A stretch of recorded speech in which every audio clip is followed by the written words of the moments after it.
Africa is the last and largest emerging market and offers the last big supply chain and consumer prospects, much like the opportunities we saw in Southeast Asia 20 years ago. Now, that's how I'm talking about Africa to U.S. businesses. Let's zoom in on how I'm talking about why Kenya should be everyone's destination in Africa. Kenya is the most stable democracy in Africa. Kenya is the gateway to the East African market of almost 500 million consumers. Kenya is the regional logistics hub. Kenya is the leading regional financial hub.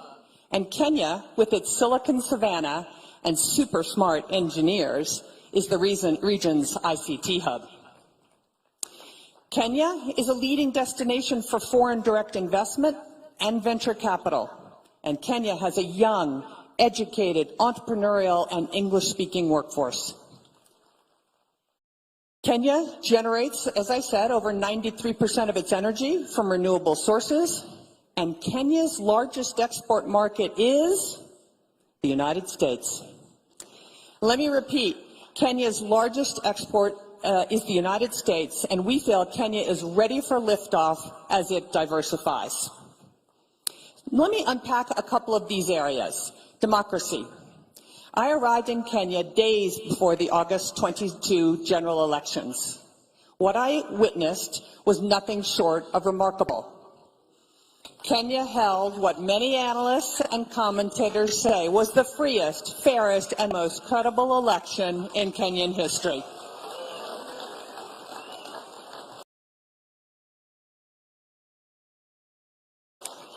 The elections were observed by international and local election organizations, and the results were upheld by the Kenyan Supreme Court, and power was transferred orderly and peacefully at the time. Now, gateway to East Africa. As I said, Kenya is the gateway to East Africa. 80% of East African regional trade passes through Kenya's Mombasa port. In addition, Jomo Kenyatta International Airport in Nairobi is the busiest airport in East Africa, served by 40 passenger airlines and 25 cargo carriers, including FedEx and DHL. Kenya also has some excellent infrastructure, such as the Standard Gauge Railway, a series of new roads, and modern ports. From a financial and technology hub perspective, Kenya is already the regional financial hub for East Africa. Several international banks have been present in Nairobi for decades, and five major global financial institutions like the World Bank and the International Monetary Fund have established their regional headquarters in Nairobi. The region's regional stock market sits in Nairobi, and the city hosts the necessary legal, accounting, and consultancy services to preserve and accelerate this.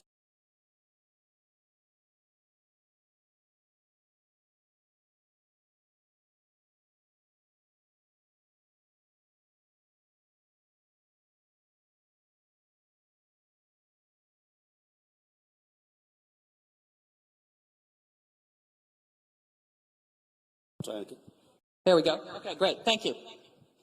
Nairobi also has a very vibrant technology community known as Silicon Savannah, and the Kenyan government is committed to establishing Kenya as the premier destination for tech sector investment and innovation in Africa. Many leading U.S. companies are already in Kenya, including the names that you see on the screen.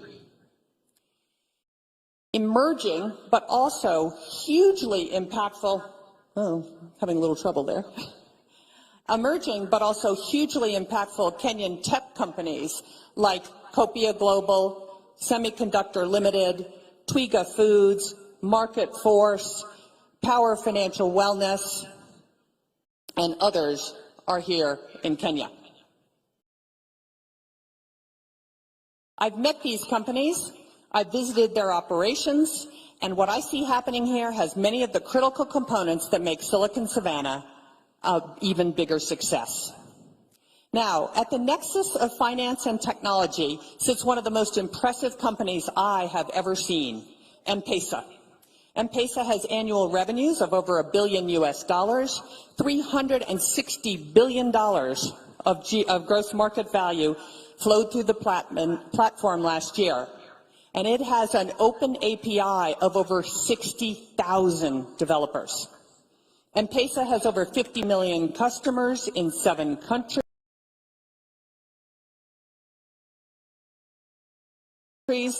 and is involved in over 70% of Kenyan transactions, powers over 50% of Kenya's GDP flows through M-Pesa.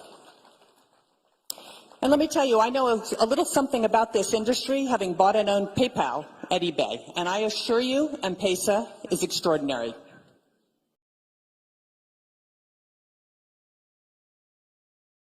M-Pesa alone demonstrates the brilliant business minds at work in Kenya, devising African solutions to global problems.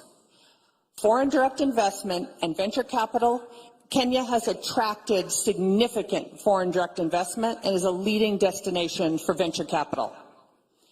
Interestingly, when venture capital flows decreased 35% globally last year,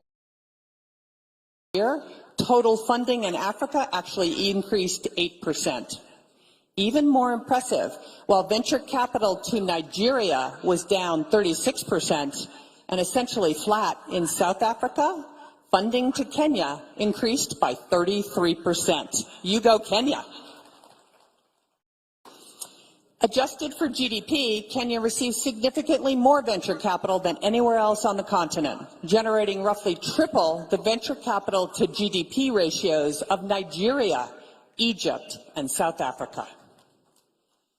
Unlike its continental competitors who attract predominantly fintech-led investments, Kenya venture capital flows are more diverse, led by e-commerce and clean tech, followed by fintech, agri-tech, and enterprise investments. And what's even more unique for Kenya, in 2022, Kenyan women-founded startups raised $146 million in equity, more than any other country on the entire continent. As I said, more than 90% of Kenya's on-grid electricity is currently generated from renewable sources, primarily geothermal, wind, and solar. A great example is Kipeto in Kajiado County. It's the second largest wind farm in Kenya, proudly supported by the U.S. International Development Finance Corp. And Power Africa. And it is phenomenal that Kenya has committed to reaching 100% renewable energy by 2030 and is already close to achieving that goal. From a workforce perspective, Kenya is English-speaking, has high literacy rates, and strong primary, secondary, and tertiary education systems. And every firm that I have spoken to about the quality of Kenyan workforce says this: the Kenyan workforce is their best workforce in the world. As I mentioned, in 2022, the United States became Kenya's largest export market, edging ahead of neighboring Uganda. In total, Kenya exported $890 million in goods to the United States last year, and in addition, the United States exported around $600 million in goods to Kenya. So $1.5 billion in total U.S.-Kenya trade. It's fairly balanced, and it's expected to increase as the United States and Kenya negotiate a first-of-its-kind bilateral trade agreement that we hope will be done by the end of this year. And we hope this agreement will be a model for the rest of the continent once signed. So now you know why I am so enthusiastic about the Kenyan prospects and the Kenyan investment climate. But when I talk to American investors, they have some questions, and there are room for improvement. The Ruto administration has made great strides and is committed to building a business-friendly environment. But if it is to accomplish the goal, the government's going to have to address a few issues. And the first is taxes. Kenya must have a consistent, transparent, and fairly administered national tax policy to attract and retain foreign direct investment and accelerate economic development. The tax rates don't need to be the lowest. They need to be the most consistent. And all of you know, some work still needs to be done, but the recent finance bill had many changes that will make Kenya's tax policy more consistent and therefore more bankable by foreign direct investment. Without a doubt, corruption is a critical issue and one that must be addressed for Kenya to reach its full potential in all areas of development. Everyone knows corruption leads to misuse of public resources, slows economic growth and job creation, and damages the investment climate, as well as undermining equal participation in the prosperity of this country. However, while corruption does remain a challenge in Kenya, as in other developing markets, third-party measures of corruption indicate positive trends and some progress in recent years. According to the United States Millennium Challenge Corporation's country scorecard for 2023, Kenya's score for control of corruption was 0.28, representing its third passing score in a row and its highest score to date.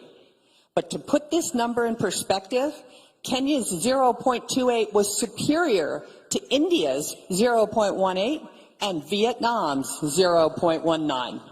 And what I can tell you is Americans don't give it a second thought to invest in India. In addition, President Ruto has cracked down on corruption, calling out government agencies that engage in unscrupulous practices and firing government officials involved. Now, I also get a lot of questions about Kenya's debt. Kenya, like many developing countries, is burdened with high debt, limiting its ability to fund public services and infrastructure in line with its ambitions. According to the IMF, Kenya's debt to GDP ratio is 69%, but this number is not an outlier amongst regional averages. For comparison, Malaysia's debt to GDP stood at 69% in 2021, while India's ratio was 83% in 2022. Another area I get a ton of questions on is cargo clearance. Now, despite improving logistics, the delivered cost of a container to Kenya remains significantly higher than the container shipments landing in Europe or Asia. So there is room for improvement on cost, but here's a great fact. Back in 2010, it took over 11 days to clear a container at the port of Mombasa. Today, it takes 3.5 days. And this reduction has occurred despite cargo increasing over the past 5 years from 27 million metric tons in 2016 to nearly 35 million metric tons in 2021. So this is an important thing for Americans. This is an excellent opportunity, I think, to put to rest the argument that Kenya is not a manufacturing country. True, Kenya has room to grow in this sector, but manufacturing is happening here. And let me give you a few examples of Kenya's manufacturing prowess. Gearbox in Nairobi County, a high-mix, low-flow electronics manufacturer, runs a state-of-the-art, what we call a surface mount assembly line. And in November of 2022, began manufacturing Raspberry Pi's Pico product for the African market. Gearbox's production quality, catch this, meets or exceeds that of Raspberry Pi's other production sites in Wales and Japan, producing a first-pass yield of 99.6%. Semiconductor Technologies, a U.S.-owned semiconductor manufacturing and nanotechnology company in Nyeri County, is growing rapidly and has hired more than 80 Kenyan engineers in the last 12 months. Kenya's Revital Healthcare in Kilifi County is one of the largest manufacturers of medical products in Africa, producing 48 devices and exporting to 28 countries. Isuzu has operated an East Africa assembly plant in Nairobi since 1977, selling more than 90,000 units with more than 15 models. And there is also a robust and growing e-mobility manufacturing assembly industry in Kenya. Kenya is the future for Africa's 2- and 3-wheel e-vehicles and e-buses. And lastly, when we talk about trade, we have to talk about apparel and apparel manufacturing. Last year, Kenya recorded its highest ever apparel exports to the United States, over $540 million, employing nearly 200,000 Kenyans, mostly young women. Leading U.S. apparel brands sourcing from Kenya include PVH, which includes Tommy Hilfiger and Calvin Klein, Contour, which includes Lee and Wrangler, and several more, including Walmart and Levi's. And what we hear from these brands, they want more Kenya apparel manufacturing, both because of the high quality of labor and Kenya's leadership in renewable energy. Brands are steadily moving production operations to Kenya from Sri Lanka, Bangladesh, Ethiopia, and China because of what you have to offer. And more of this is on the way. I think apparel manufacturing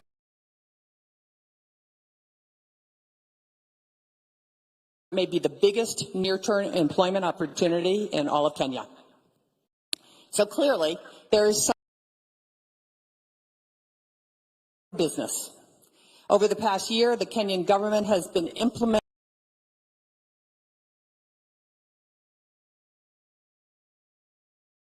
real measures to improve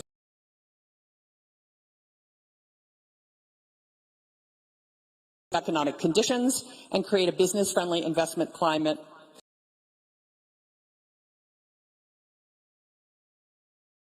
throughout the country. Following months of deliberation and consultations with the political and global cross-border private rules framework, a 6-month deadline for KRA to either pay all verified tax refund claims or provide offsets.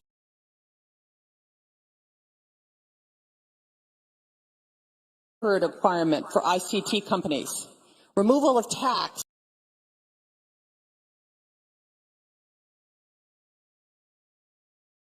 on stock-based compensation for employees of all startups, and commitment to adhere to the OECD two-pillar solution framework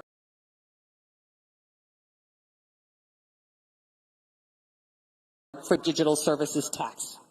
And finally, a commitment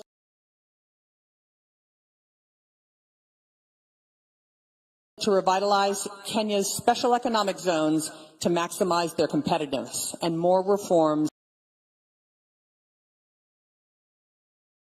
fresh fruit packing facility in Kiambu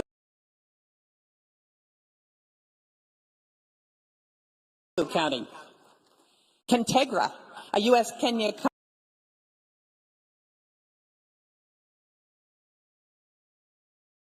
company on the forefront of restoring Kenya as the leading producer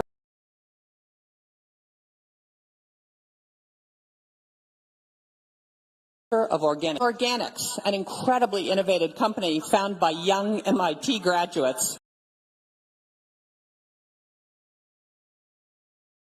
of affordable, locally produced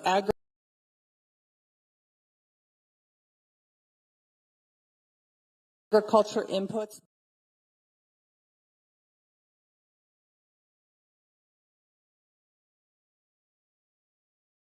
The industry that continues year on year, building a new launched with several leading manufacturing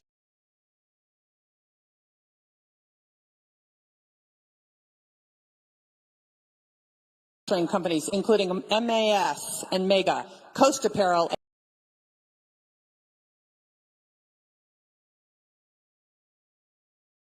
are in Machakos County.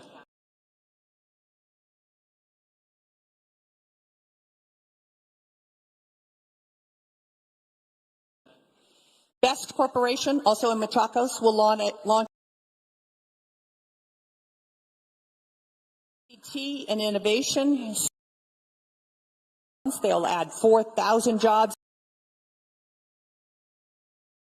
in Kenya, in Kiambu County, for American clients like United Airlines, Spirit Airlines, JetBlue, AT&T, and Shipt.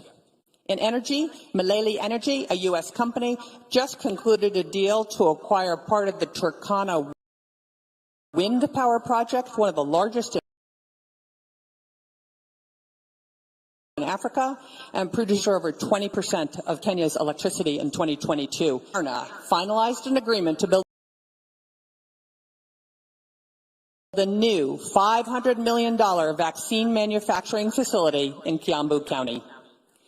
This will be the only such facility on the African continent for Moderna and their first factory outside the United States. Moderna's investment should be a catalyst, as has happened in the last 12 12 months. So all you need to do, Mr. President, is do that again in the next 12 months. And there are more exciting developments happening every day. American sports associations like the NBA are all currently looking for a home in Kenya. And the television and movie industries are discovering Kenya too. Everyone thinks Nigeria has the market on this, but just look at the fact that Kenya now has a Real Housewives of Nairobi.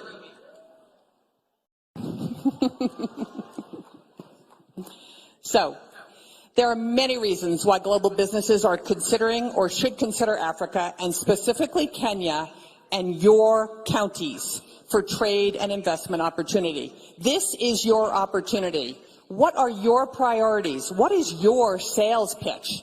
And as I said at the beginning of this presentation, when I was the CEO of HP, I only thought of doing business in Africa about 1% of the time. American companies are used to doing business with Europe and Asia.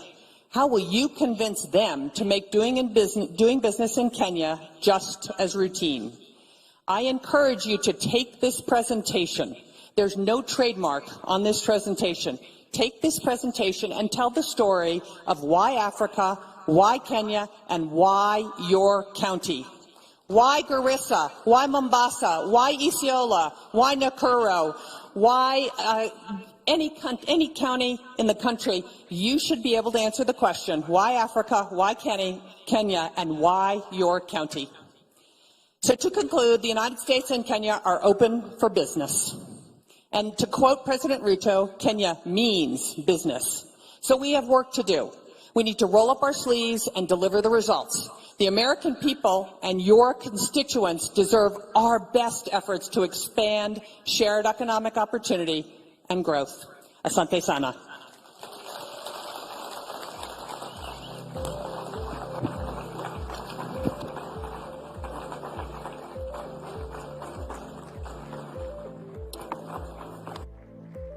You will all agree. Thank you very much, Balozi. You will all agree that it would be difficult to cut short such kind of a candid presentation pitching for Kenya. The parting shot, Kenya is open for business. Counties are open for business. Our next speaker, I hope you will make your remarks fairly moderate because we are catching up with time. Our platinum sponsor, Safaricom PLC, Chief Executive, Mr. Peter Degwa, karibu sana.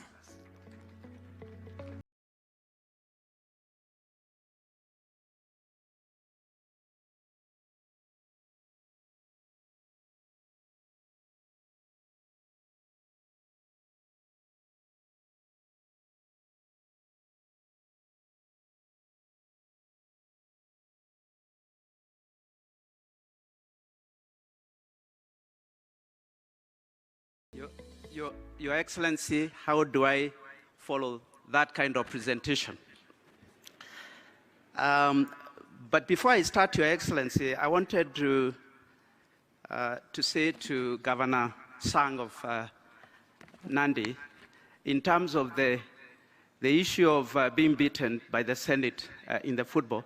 Last night when we had the governor's evening dinner, I offered to give him a few people from Safaricom next year to play in the governor's corner so that you can win against the Senate.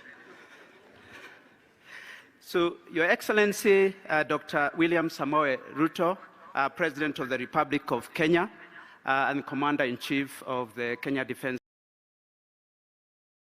Forces, the Honorable Governor, Anne Waiguru, Chairperson of the Council of Governors, the Speaker, National Assembly, and also the Senate, Prime Cabinet Secretary, Cabinet Secretaries, Your Excellencies, Governors, Honorable Members of Senate and National Assembly, Ambassadors and High Commissioners, all protocols observed.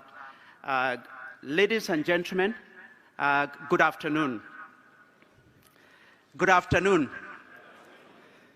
It gives me great pleasure to join you at this Devolution conference as representing Safaricom, and I thank the ambassador for becoming a chief marketing officer, especially for M-Pesa. It is true that we transact about $1 billion Kenya shillings through the, $1 billion through the M-Pesa platform. So it is a significant part.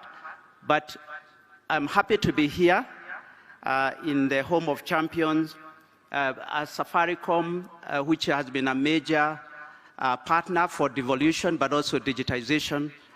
But I'm also happy to be here as one of the platinum sponsors for this conference.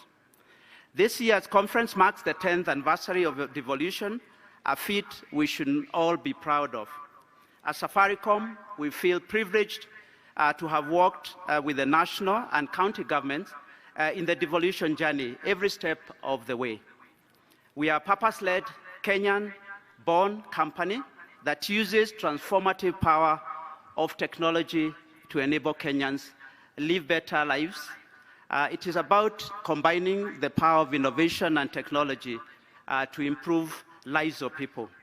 We empower individuals, micro, small, and medium, and large businesses, as well as the government, both at the national and also county level, by connecting people to people, people to opportunities, and people to information.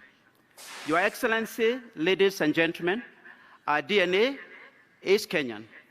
But beyond our borders, you have heard, we fly the Kenyan flag, driving financial inclusion across Africa through our innovative solution, M-Pesa, that has been recognized globally as one of the top 10 most influential financial inclusion projects in the last 50 years. We've also expanded our footprint across the border to Ethiopia, where we've started commercial operations since last year. Our Ethiopia business has started off well and is growing every day. We are past the 5 million customer in terms of customers recruited, and also close to 2,000 sites that we've set up so far.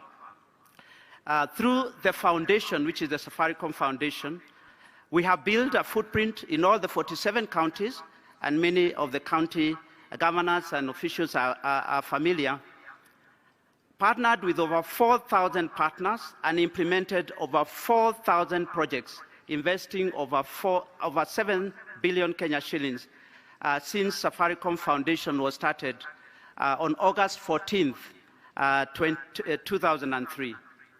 These investments have impacted over 10 million Kenyans. So Safaricom Foundation is 20 years old. Please clap for Safaricom Foundation. As we celebrate the 20 years of impacting lives positively, we hope to inspire hope for a brighter future through sustained community engagement, both through the Safaricom Foundation, through the M-Pesa Foundation, but also through our commercial operations, which many people in this room are familiar with. Your Excellency, ladies and gentlemen, it's for this same passion for our people that I find myself here today. We are your partner for digitization or digital transformation, and your technology enablers in ensuring that Mwananchi receives government services efficiently and conveniently. Specifically, we are working with both the national and county governments to provide secure connectivity. Secure is important in the cyber world. Infrastructure development such as cloud and fiber and financial technology and affordable smartphones. I know this is your favorite topic, Your Excellency.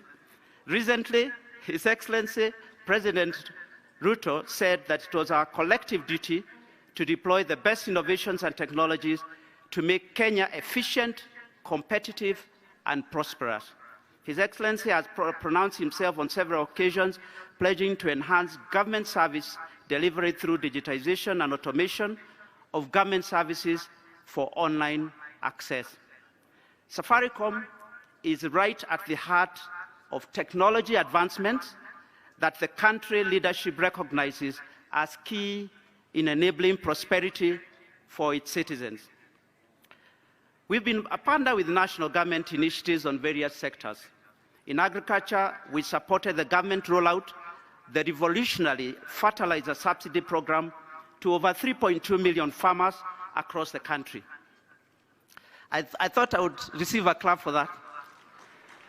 Under the financial inclusion program, over 22 million Kenyans have benefited from the Hustler and Women Enterprise Funds, which we disburse on behalf of government. We have provided infrastructure, including our agents' network and payment services, that have enabled digitization of these services. I wanted to say that when the President launched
and agriculture.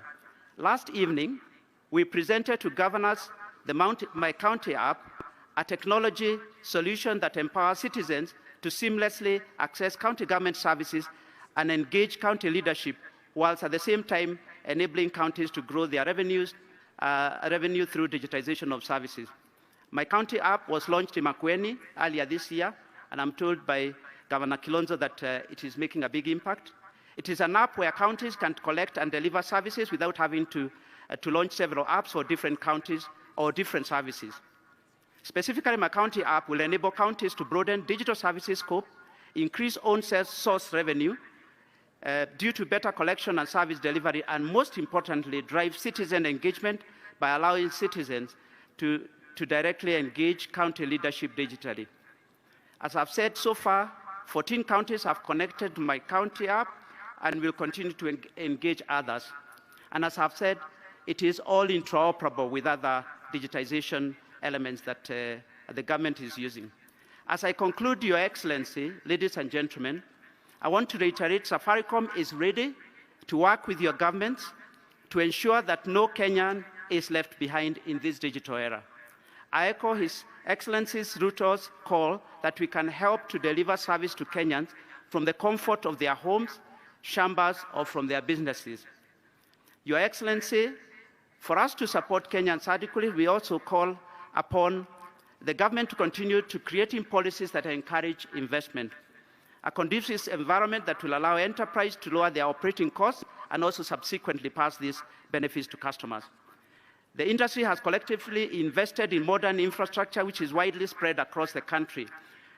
Specifically, we, the telco industry, are investing heavily in fiber rollout as we seek to support your target of laying 100,000 kilometers of fiber optic cable. I call upon the county and national governments to harmonize on the different levy charges and rates that are charged by counties and other government organizations to enable fiber to be seamlessly delivered.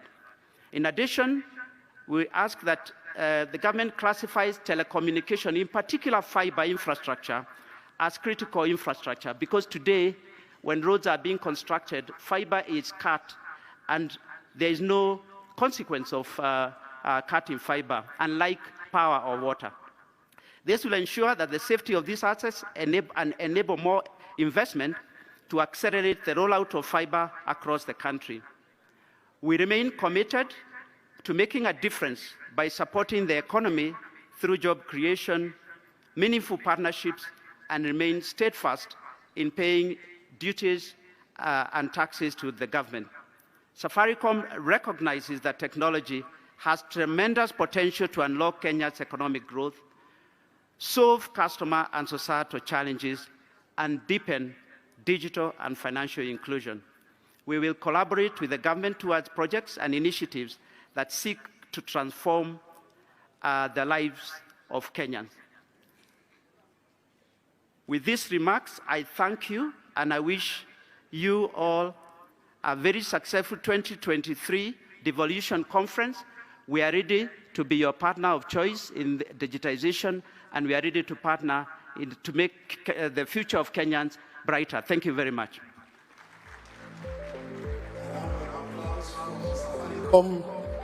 Thank you so much. The next two speakers, Amref Health Africa, Daktari Givinji Gitai, karibu sana. And I also invite on stage KCV Group CEO, Anna Paul Russo, Kamomba on stage. Karibu sana. Excellency, President William Ruto and all the dignitaries here, we are the flying doctors, so I'll try and shorten my speech because I know that you are pressed for time. I'll try and keep it very, very brief. And the first thing I want to say is that today I made great effort to dress like yourself because I've been watching you very closely. But my tailor did not do a good job as yours. So I think my suggestion is maybe next time you're seeing your tailor, you call me, we go together. My number is 0737, I'll read it for you. I just want to highlight a few things, Your Excellency. The first thing I want to say is that I want to thank your government for hosting AMREF for 66 years.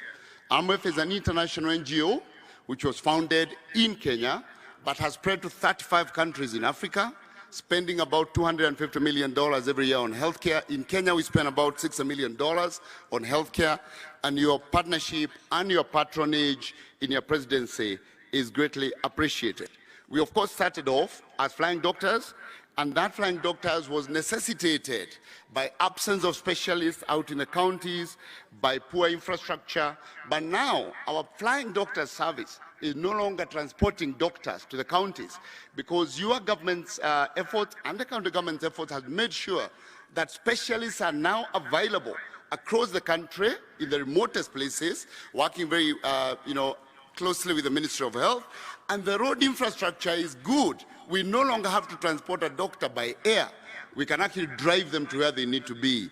Now we are using the AMREF flying doctors, Your Excellency, in doing referral, emergency medical referral for the police, for individuals from poor communities, transporting them for higher care where they are needed. But secondly, and most importantly, we are also, as AMREF flying doctors, transporting patients into Kenyan hospitals, enabling medical tourism into this country. Every year we bring close to 500 patients into Kenyan hospitals. The next thing I want to talk about is that we have, over the longest time, worked with all 47 counties. Our focus has been to build primary health care, and now with your agenda of primary health care networks, working with the Ministry of Health, we're enabling about 22 counties to achieve their primary health care network.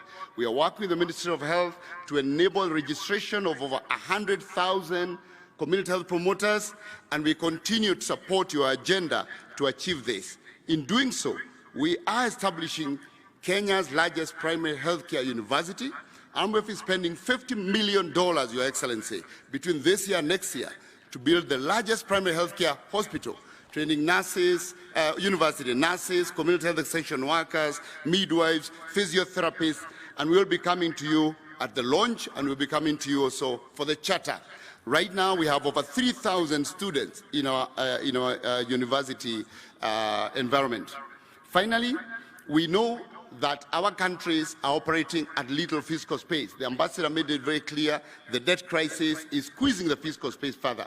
Efficiency and prioritization is critical. So we continue to work with your government, with the counties, to ensure that facilities are able to be capacitated to run their own facility improvement funds, because that's the best place where prioritization happens. If in this country we have 50,000 schools, Excellency, and each of them runs an account with a board of management. We have many of us been members of board of management, but we are not able to allow the same in the health facilities. It is possible that all health facilities can have accounts, can run facility improvement funds, and they're able to prioritize the needs of their catchment day by day without being encumbered by huge challenges in terms of accessing funds for day to day. Your Excellency, thank you very much. I would like to conclude there. Thank the county government, the chair of the COG for supporting the continuous work we are doing, the host governor, and our development partners who enable all the work we do with your government. I thank you most sincerely. God bless Kenya. God bless you. And I look forward to that call to visit your tailor. Thank you very much, Excellency. Thank you. Thank you very much, Dr. Gitai, on behalf of AMRES Health Africa. Bwana Paul Russo, on behalf of KCB. Karibu sana. Your Excellency, Dr. William Samoei Ruto, the President of the Republic of Kenya, and as guided by my friend, Governor Sang, I'll use all protocols observed to try and save a few minutes, Your Excellency. What do I say about KCB that has been there for 126 years? Benki yako, inchi yako must be one of those that ring when we talk about KCB. Your Excellency, you've been one of the strongest partners for KCB, and truly thank you. But I can also confirm that the governors in this room will know the support and how KCB has come through to them. A number of areas that I just want to mention, and when I speak about KCB in Kenya, I speak about National Bank as well. You know, there's been a quick support when national government has not disbursed. So sometimes, Your Excellency, we can act as the fuliza for a number of entities and support in that front. But most importantly, the work we've done with governors around MSMEs, the work we've done around the agenda of the MITI. Your Excellency, I think it's very important for me to point out that KCB at the forefront through to Jiajiri program to deliver youth empowerment. And I'm glad that this Friday, Your Excellency, you've agreed to come in to officiate the graduation of 5,000 of our people. We will continue to work with the various ministries and work with county government to deliver transformational partnership. I thank Your Excellency, and thank you to the government owning 30% of KCB. We're not short of capital to support business. I think our single obligor limit is 23 billion. You can imagine what you can do with that allocation. Finally, Your Excellency, in September, we are leading to bring venture capitalists from the US to Kenya to point on to opportunities for investments. One single thing I'll ask governors to support, particularly those who come from the area I come from, is to try and fast-track opportunities for title deeds, Your Excellency, so that those with allotment letters and running businesses can get better funding. I submit, Your Excellency, and I know I have opportunity to speak tomorrow. Thank you so much. God bless you. Thank you very much, CEO, Group CEOs of KCB. The next speaker, Your Excellency, is a friend of Kenya, a friend of the Devolution family, the outgoing ambassador, Denmark's ambassador to Kenya, and the chair of the Devolution Donor Working Group, Ambassador Ole Thonke. Karibu sana.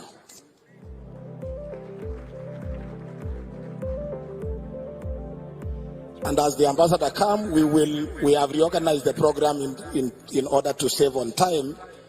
The presentation by the PS Teresia will be done tomorrow.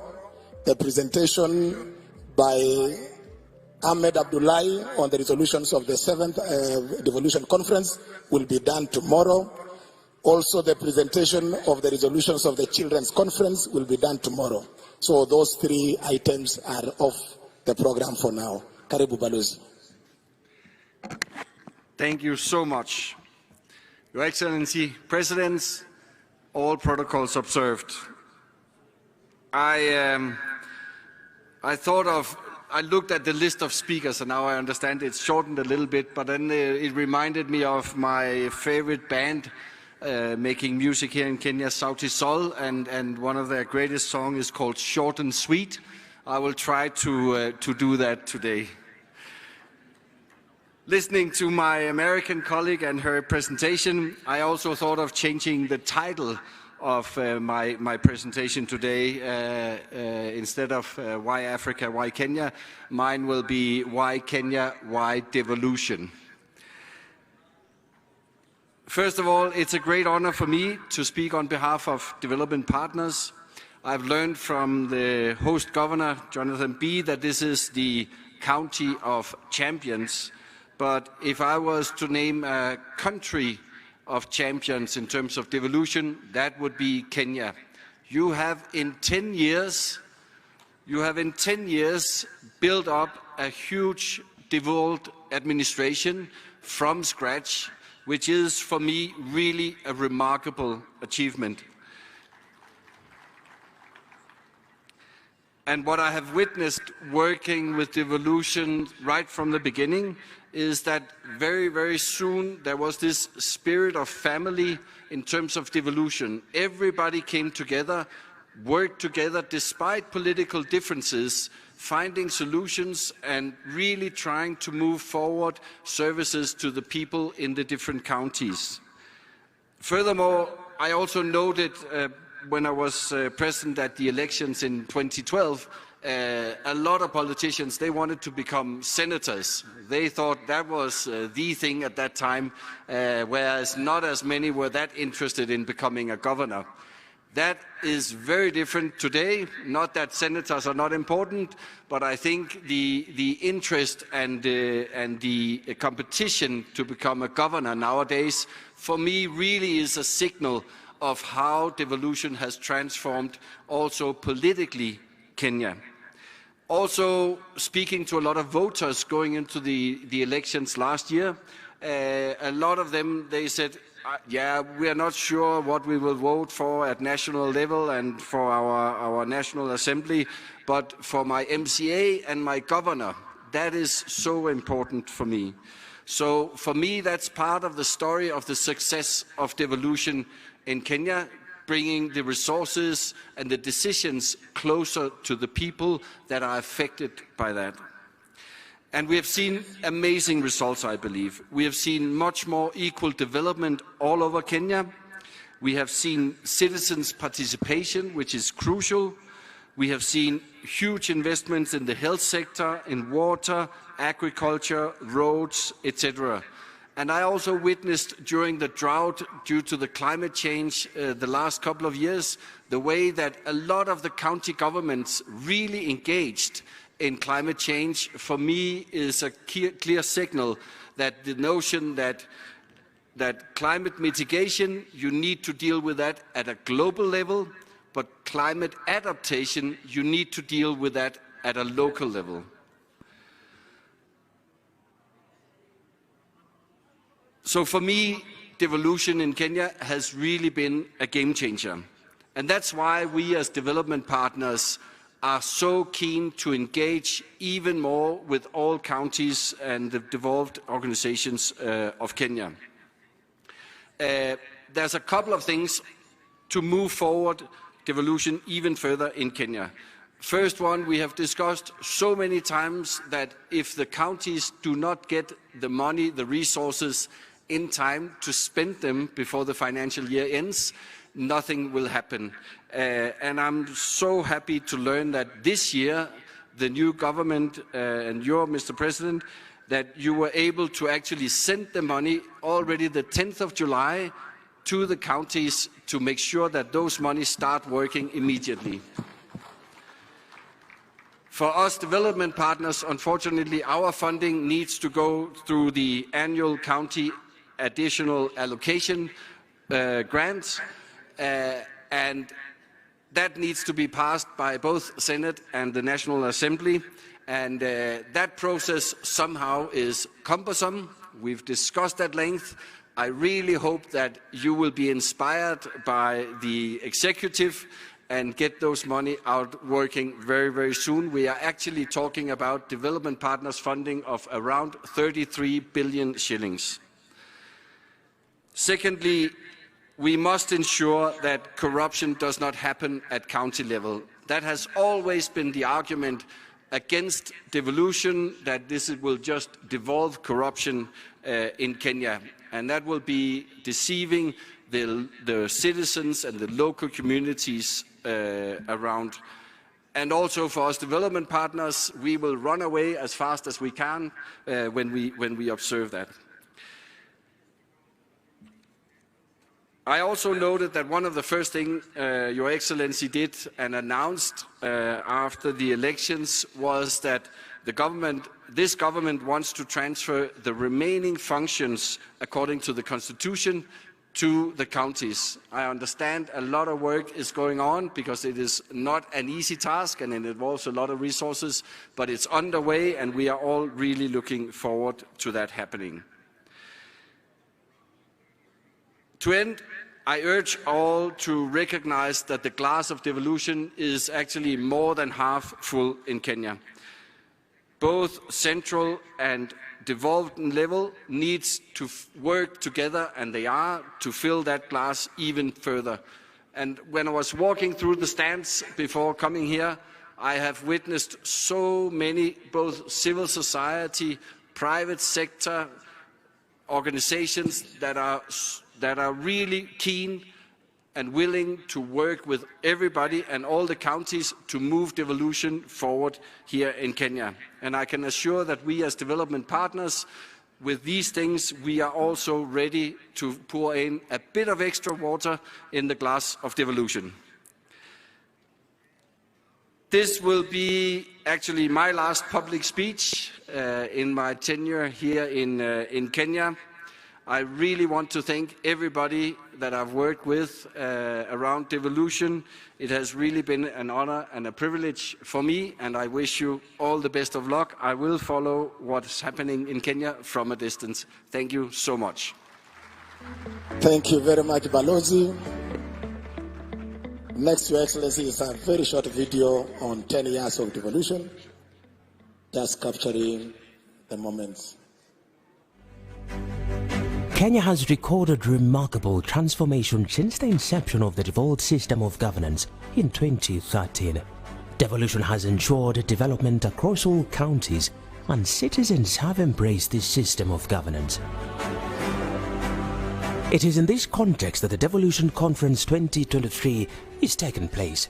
The theme, 10 years of devolution, the present and future, reflects on the last 10 years of devolution, provides a platform to showcase achievements and share experiences, discuss challenges, explore opportunities, consolidate the gains, and chart a course for the realization of the aspirations of Kenyans in the next decade. County governments have invested heavily in local infrastructural projects, including roads and streetlights, pre-primary schools, healthcare facilities, and water supply systems, which have significantly improved the quality of life for Kenyans. Tunaona sasa ni vizuri juu hii mradi imetusaidia, imetuletea maji. Na sasa wakati wenye kuna kuanga mvua, hii mvua tunatumianga kwa wakati huo. Lakini wakati wa kiangazi ikiingia, tunatumia hii ya mradi. Tulikuwa tunatafuta maji mbali. Tulikuwa tunafuta majerikani kwa barabara. Tunashukuru Mungu wa juu. Hata kama ni kidogo, mifugo pia inakunya kidogo. binadamu tena wanakunya kidogo. To boost access to affordable and quality health services, county governments have a remarkable 125,400 health workforce, representing 66% of the total core health workforce of 190,000 in public and private facilities. Tunashukuru serikali because hii ugonjwa iko very expensive. Kama ingekuwa devolution, sisi wengine saizi hatungekuwa hai. Hata sisi hatungeweza kwenda Nairobi, hatungeweza kuishi Nairobi, ingekuwa maisha yetu ingekuwa fupi. Recently, a governor had an MOU signed between Zipline Kenya and Nyamira County government that will see emergency drugs being flown from the warehouse of Zipline in Kisumu, where we keep our emergency drugs. A priority for any county, really, because it will save lives. If you have to deliver blood or antivenom when you have a snake bite in a rural village. Agriculture, a fully devolved function, is the backbone of Kenya's economy. Counties have promoted sustainable farming practices by providing and digitizing agricultural extension services, providing subsidized credit, seeds and fertilizers. Hapa niko na hii mbegu initiative ambayo ilitoka kwa kaunti yetu ya Trans Nzoia. Naona hii mbegu tumefurahia kabisa. Naona mahindi imeenda juu kabisa na iko na afya mzuri, imegrow haraka zaidi. Tunashukuru county government na Kericho kwa kuwa wametuwezesha kutupandia nyasi, na wakati huu mnaona nimechukua hii yenye wanatusia at subsidized price. The farmers are being helped to grow more coffee bushes and they are getting the coffee seedlings at a low cost because it has been subsidized. Tuko na miaka 2 nianze nilime hii sweet potatoes. Hii ametusaidia sana kwa kusomesha watoto wetu, kulisha. Na team harvesting marriage manomea na yuto moromo okahinya na yudo pesa moromo pesa manongeko ono kan gitinda de ke college emano mia mor mar medo pidorech emia amake mutegno. The livestock sector has recorded tremendous growth over the last 10 years. County governments have successfully vaccinated 2,673,486 animals, procured 87,920 straws of semen, and distributed 336,667 chicks in the last 1 year alone. Nashukuru Mungu ameingilia kati, hata wametujengea slaughterhouse. Kwa hivyo sasa tutakuwa tunapata mahali pa kuuza, pa kupeleka kuku zetu. The construction of markets and trading spaces and expansion and renovation of existing ones have all been achieved under devolution. Before tulikuwa tunafanya biashara yetu katika open air market yenye tulikuwa tunanyeshewa, vitu zetu zilikuwa zinaoza, mboga nazo zilikuwa zinachomwa na jua sana, lakini wakati wa devolution ilipokuja tumejengewa, tuko na kabro, tumetoka kwa matope, enyewe hata hatunyeshewi. In education, county governments have given a new lease of life to early childhood development learning and vocational training centers. The ECD centers are now fully integrated into the basic education ecosystem, with over 40,000 teachers employed by the county governments, something that was only a dream 10 years ago. Nilikuwa napata 2,000 na si kwa jumla, nilikuwa napatiwa kama 200 leo, 100, lakini tangu our excellence aingie kwa kiti, sisi walimu wa ECD tumepata mshahara ambao unastahili. To further improve access to ECD services and the overall health of the learners, county governments have invested in school feeding programs to ensure that learners get at least a meal a day. The vocational training centers are growing in stature, empowering the youth with technical skills to prepare them for the job market and promote entrepreneurship. When I come here, I don't know anything, but I have run in weekends. I go outside and search for a customer who will be installed electrical. county governments have facilitated the development of county and urban spatial plans and established over 100 urban governance and management institutions, including cities, municipalities and towns, which play a major role in the actualization of the affordable housing agenda. This job here has employed a lot of people because of the devolution. If it was not a matter of devolution, we couldn't have this project here. The tourism sector is a major domestic and foreign exchange earner. County governments have invested heavily towards the development of tourism products and in maintaining and renovating tourism and natural attraction sites to retain Kenya as a competitive tourist destination. There was that conflict where we are losing the pasture for animals because this place was used for grazing by the locals when there was a drought. And when the county government came upon devolution, arrival of devolution, it took it to 10%. That money is used by the community to assist parents and their children paying school fees. We have come from Nandi County to Baringo County to see flamingos, lakes and other wild animals that we don't know. Devolution has enhanced the participation of the citizens in local governance. Decisions at the county level are made following a comprehensive consultation process through various platforms. The county assemblies continue to play critical roles of representation, legislation, and oversight of the decisions made and programs run in the counties. The Senate, on the other hand, has the duty to protect the interest of the county governments at the national level through legislation and the passage of laws that are critical for county operations. There is a robust engagement between the Council of Governors and the Senate, and the collegiality between the two institutions can only grow stronger. The Presidency has renewed the desire to grow the devolved system of governance. Timely disbursement of funds to counties and commitments to empower devolution, as envisioned in the Constitution, have been pronounced, giving hope to the larger devolution fraternity. Mimi niliahidi ya kwamba we support devolution because we know what devolution can do.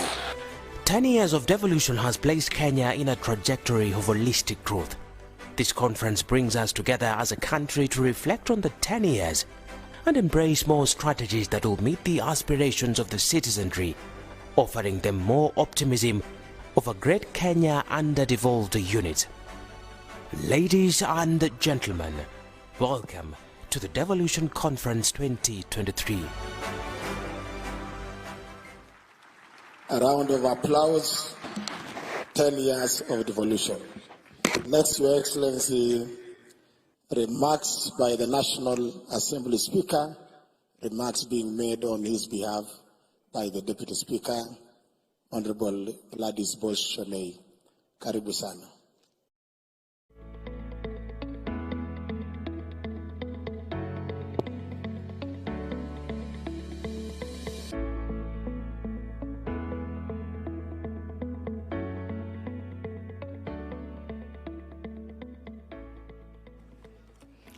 Your Excellency, with your permission, allow me to adopt the protocols that have already been established. I think after listening to Balozi Megan, I thought we should, everything had been said. So I'll go straight to this speech. I'm reading it on behalf of the Right Honorable Speaker of the National Assembly, Dr. Moses Wetangula.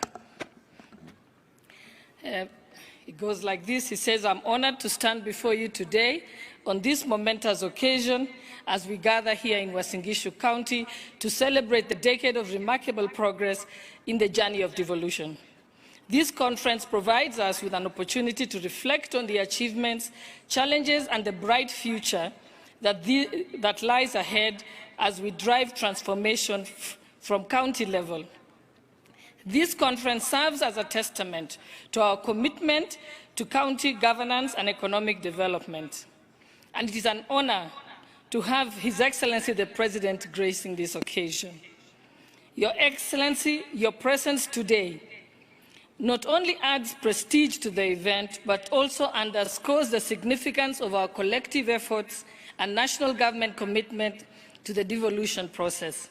Your unwavering dedication to the principles of devolution are your vision for an empowered citizenry that has a pivotal in driving Kenya's progress.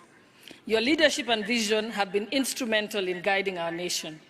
Distinguished guests, ladies and gentlemen, under the theme 10 years of devolution, the present and the future, we celebrate the strides that we have made in empowering counties to become centers of economic development. We celebrate the success achieved and the potential that lies ahead.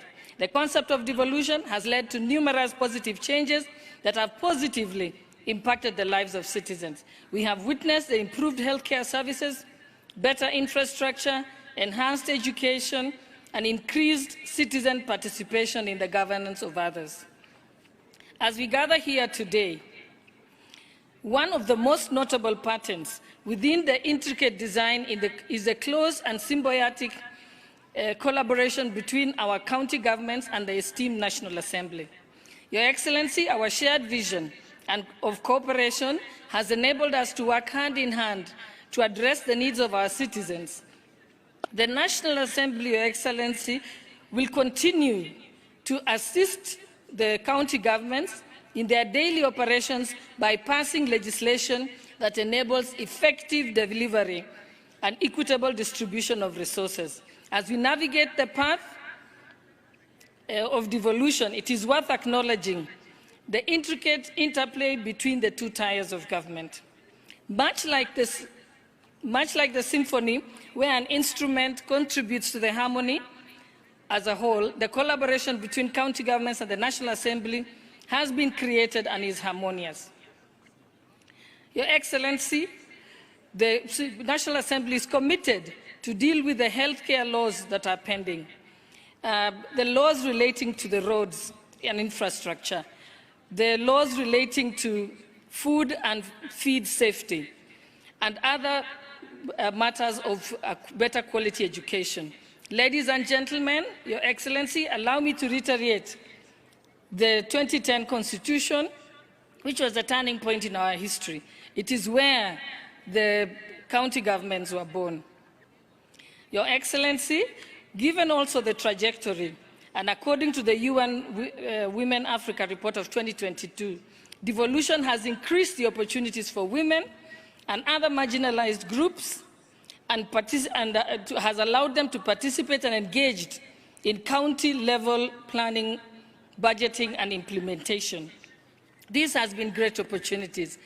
And Your Excellency, allow me to end by quoting the Nobel Peace Prize winner, the late Professor Wangari Maathai, who said, "In Kenya, women are the first victims of environmental degradation because they are the ones who have to walk for hours looking for water, to fetch firewood, and to provide food for their families. Given this, I'm confident that the woman today is now has emancipated the degradation courtesy of, the women today have been emancipated from degradation courtesy of devolution programs."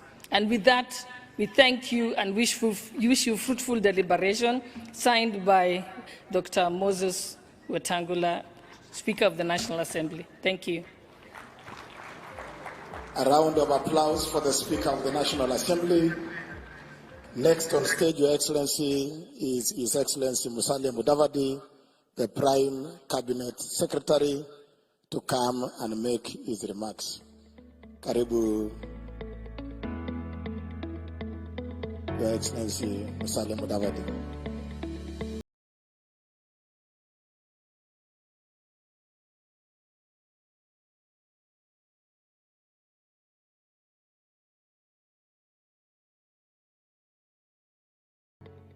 Your Excellency, the President of the Republic of Kenya, distinguished governors of all our 47 counties, ambassadors, high commissioners, cabinet secretaries, principal secretaries, ladies and gentlemen. Your Excellency, I'll be very brief. One, I just want to say that indeed, as we mark 10 years of devolution, we can easily say that if the 2010 Constitution is the crown for the country, then devolution is the critical jewel in that crown.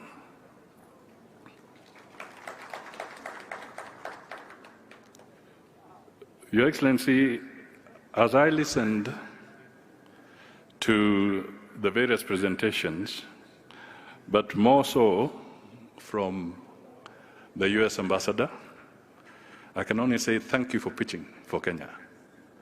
You have indeed pitched so firmly for us. And in her conversation, a couple of things arise which could be regarded as rhetorical questions. Because the first question was, why Africa, and specifically why Kenya? And she brought it down to why your county. And she did highlight a few things that ought to be dealt with. So the question that we all go away asking ourselves is, if you're a governor and you have your administration in your county, taking from that pitch, are you a facilitator or are you an obstructor? The same goes for those in the national government. If you are in a particular government department, ask yourself, are you a facilitator or an obstructor? Your Excellency, devolution has impacted our society tremendously. There are still some challenges, however. We need to focus more on the budget execution, focus on how we will tackle pending bills, continuous capacity building in our counties for better financial management, and indeed, Your Excellency, in equal measure, we must encourage the counties and support them to enhance their own source revenues. Finally, Your Excellency, because this is your day, let me just acknowledge that your being here has signaled total commitment and unwavering support for devolution. And the members of your government who are here, just to acknowledge, we have about 50% of your cabinet here. I have Rebecca Miano, if she can just stand to be acknowledged. Kipchumba Markomen,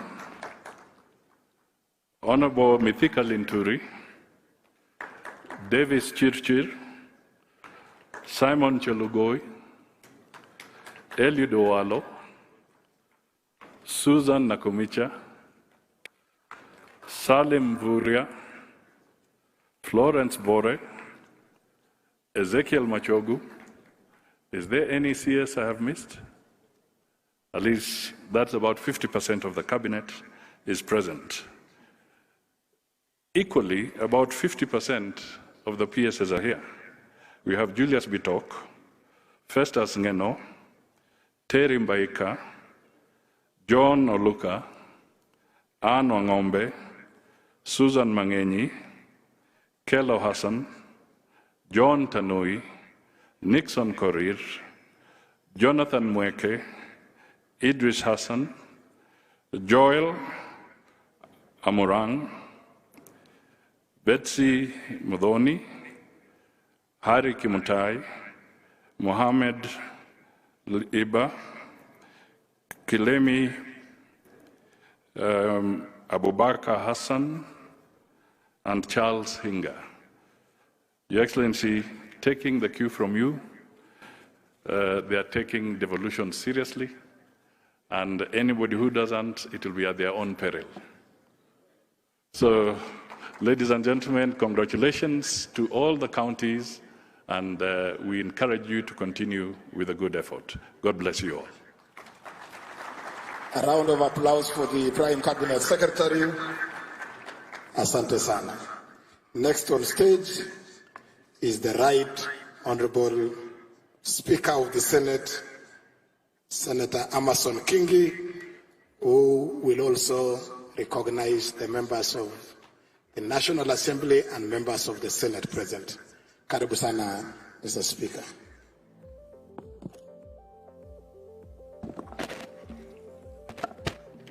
Your Excellency, the President of the Republic of Kenya, Dr. William Ruto, allow me to adopt the protocols as cited by the speakers who spoke before me.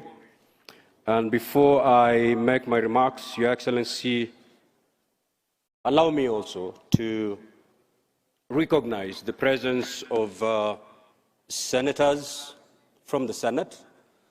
I will,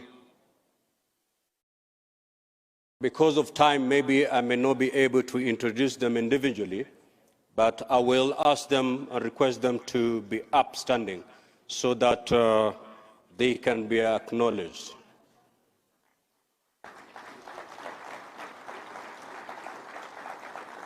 There are pretty few, so allow me to mention the names. We have the Majority Leader, Senator Cheriot. We have the Deputy Speaker, Senator Gathuri.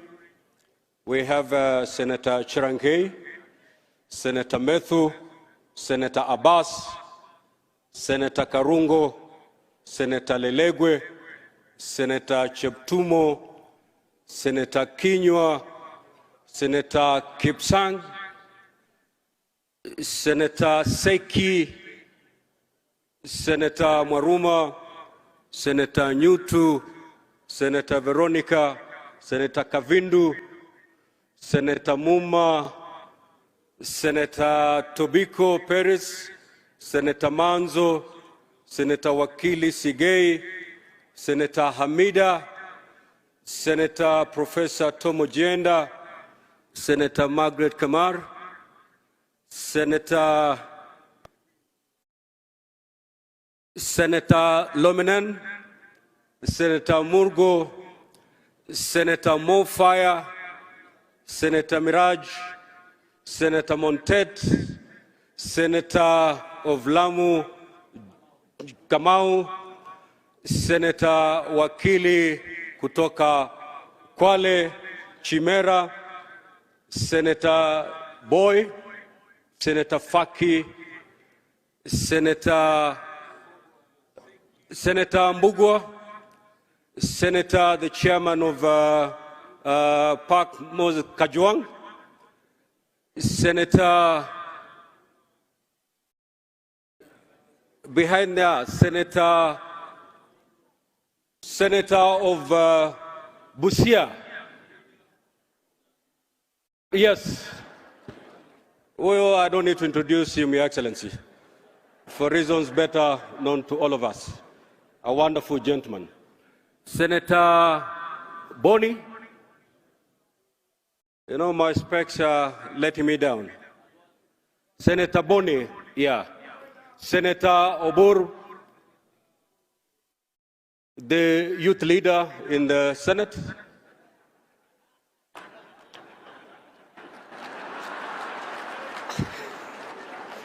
Senator Gloria, Senator Hezena, and Senator Eddie Okech. Thank you.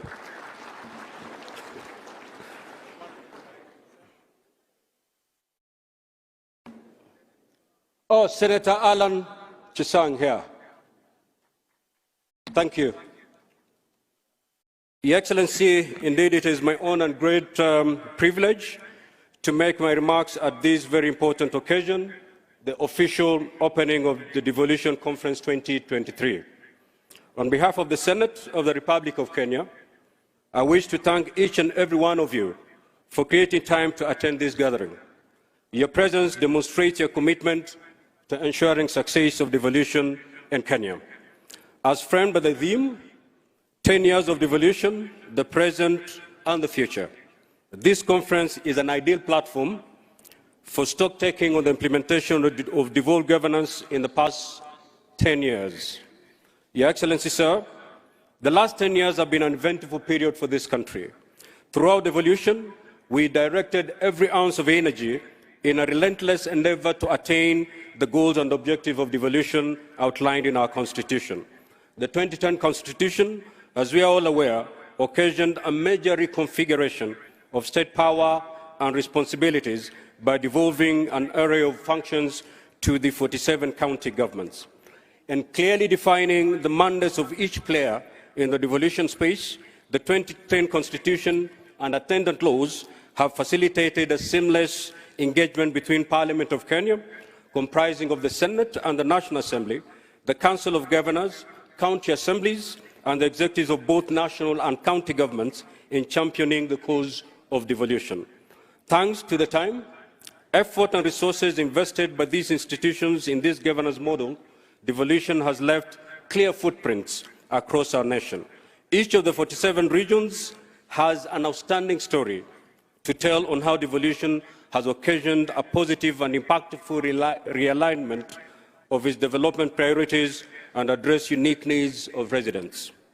Ladies and gentlemen, it merits acknowledgement that since inception of devolution in 2013, the national government has disbursed a total of 3.3 trillion to devolved units, compared to approximately 289 billion that counties have generated since their establishments. This, by all means, demonstrates significant commitment on the part of the national government to cascade resources and development to the grassroots for the benefit of Kenyans. Allow me to commend you, Your Excellency, for walking the talk in bolstering devolution.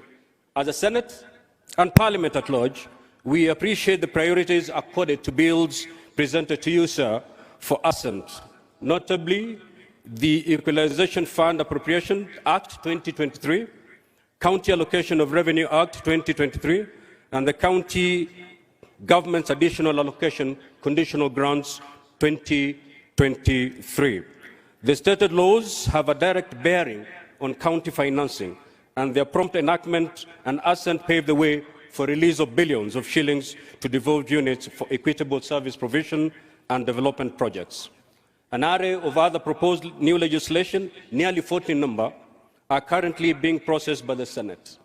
We expect that upon their enactment, the legislation will enhance capacity of counties to tap into the enormous potential that they have in form of natural resources, renewable energy sources, and considerable dynamic and versatile workforce in order to thrive and deliver. For the last 10 years, the Senate's contribution to the success of devolution cannot be gainsaid. Through its legislative mandate, the Senate has provided the legal framework upon which devolution was anchored. The Senate remains committed to undertaking responsive, expeditious, and timely processing of legislation. Your Excellency, sir, as we celebrate these great devolution milestones, we must all appreciate the critical role played by county governments, comprising the county executives and the county assemblies. Their resilience and impactful delivery of the last 10 years stand out not only as solid and irrefutable evidence that devolution is working, but also stand tall as a beacon of hope regarding the future of devolved governance. In spite of what stood out as insurmountable odds during the humble beginnings, county governments got the devolved system off the ground and elevated to its deserved pedestal in our national psyche, sustaining our hope and giving us inspiration as a people. With benefit of hindsight, localized and practical experiences, we are now better informed of what works better in devolved units and what doesn't, and what needs to be done to triumph over these emergent challenges and maintain the positive and catalytic momentum.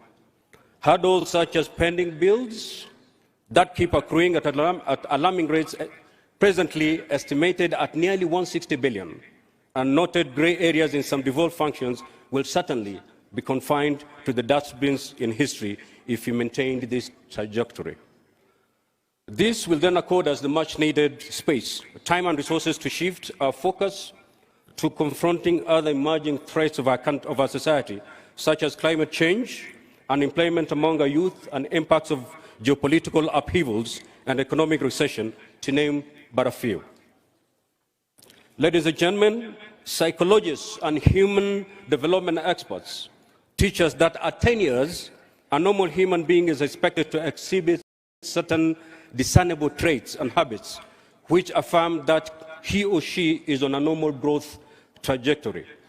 They tell us that milestones at that age reflect a marked growth of independence, especially from the parents, formation of healthy relationships, ability to resist negative peer pressure, assumption of some sense of responsibility, and capacity to make better choices, among other vital traits.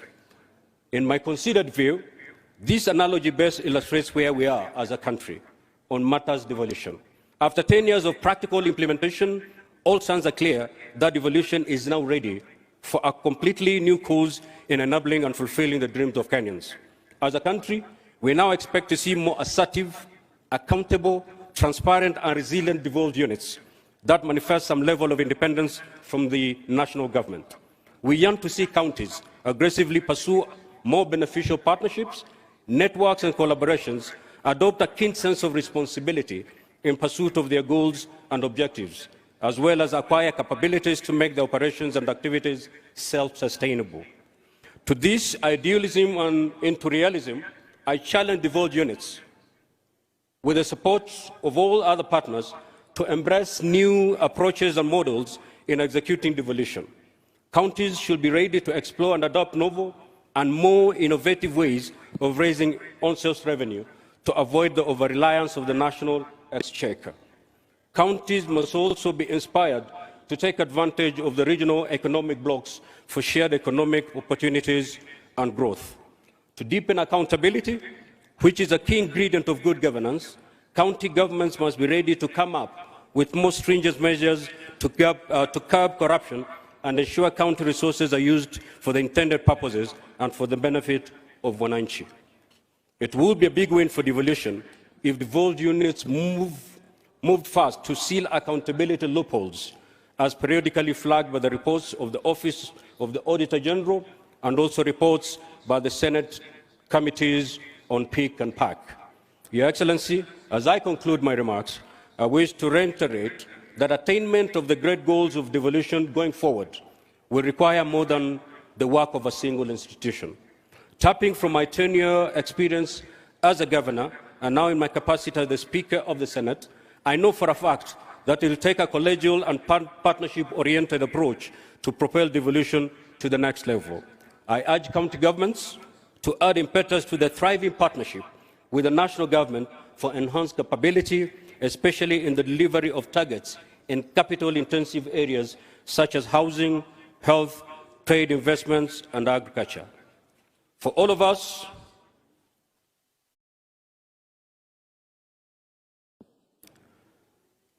it will be a big win for devolution if devolved units move fast to seal accountability loopholes as periodically flagged by reports of the Office Auditor and the two committees, that is the Senate Committee on PIC and PAC. For all of us partners in the devolution space, time has come for us to walk the talk in adopting a friendly, united front in addressing many issues that routinely arise as we implement devolution. This is the spirit the Senate and the Council of Governors exemplified when they firmly resolved, going forward, at a joint inaugural high-level meeting a few months ago, to work in synergy for the success of devolution. Let's harness and nurture collegiality amongst us and make the great dream of devolution work for us as a country. In the words of the American author, speaker, and pastor John Calvin Maxwell, he said, "Teamwork makes the dream work." Let us be a team as we push devolution to the next level. I thank you, and may God bless you.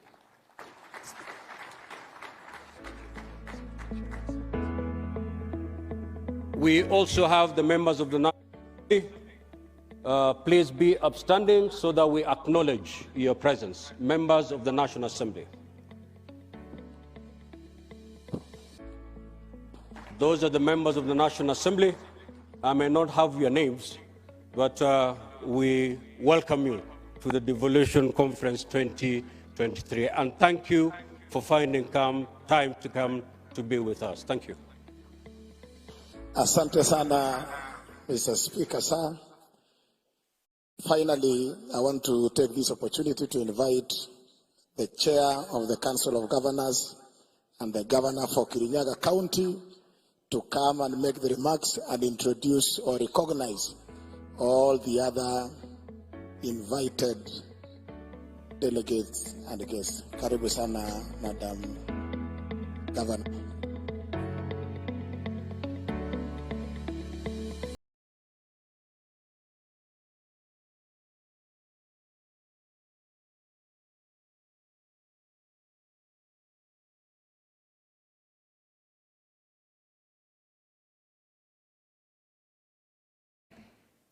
The President of the Republic of Kenya,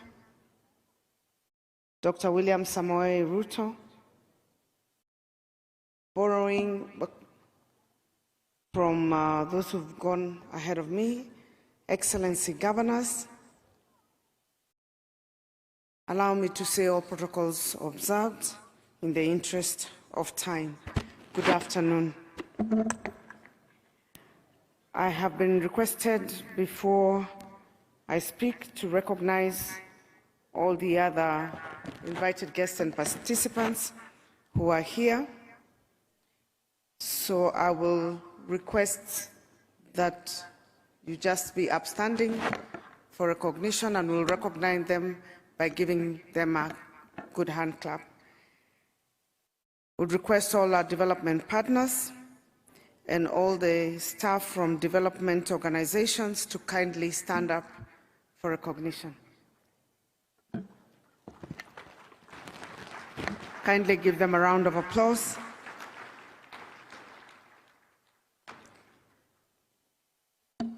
I would assume that the development partners also covered the diplomatic corps. If there are any ambassadors, representatives of governments who are here who did not stand with development partners, you may be upstanding. Representatives from constitutional commissions and independent office holders, kindly be upstanding for recognition. Let's give them a round of applause.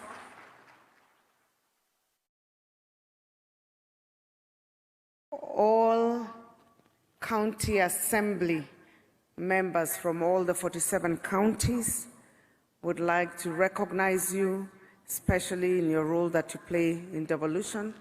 Kindly, you may be upstanding. Wow. Let's give them a better round of applause. They're almost half of the room. Karibuni sana. All the speakers of county assemblies who are here, kindly be upstanding.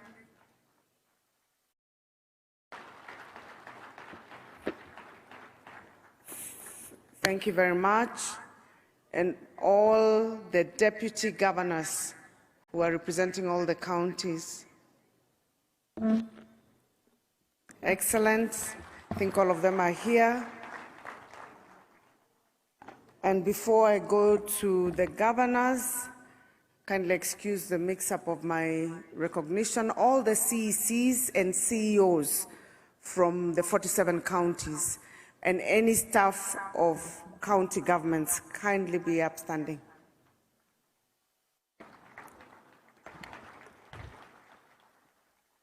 Excellent. That's a very good number. We appreciate you. And finally, I would like to recognize my colleagues who are here. We are the hosts of the conference. I will ask them to be upstanding, and I'll try as much as possible without my specs to see who's there.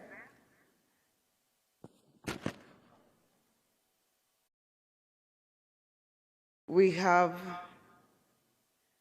the Governor of Uasin Gishu, Governor Jonathan B., Vice Chair, Governor Ahmed Wajir, Governor Cecily Mbarire, Chairperson of UDA and Governor of Embu, Governor Susan Kihika, Governor of Nakuru, Governor Nathif, Governor Garissa, Governor Muthomi Njuki, Governor Tharaka Nithi, Governor Kahiga, Governor Nyeri, Governor Makueni, Governor Mutula Kilonzo, Governor Mwadime Taita Taveta, Governor Ngaro Kilifi, Governor of Mombasa, Abdul Samad, Governor Machakos, Wavinya Ndeti, Governor Nyaribo, Governor Nyamira, Governor Marsabit, Governor Mohammed, Governor Gladys Wanga. It's easy to recognize the ladies because of the hair from far and the color. The gentlemen are all in the same suits. Governor Ntutu, Governor Narok, Governor Kakamega. Yesterday he was a bit indisposed. Karibu sana. Governor Badilisha, Governor Nyandarua, Governor Kachapin, West Pokot, Karibu, Governor Lamu, Governor Malombe Kitui, Governor Otuoma, Governor Achane, Kwale,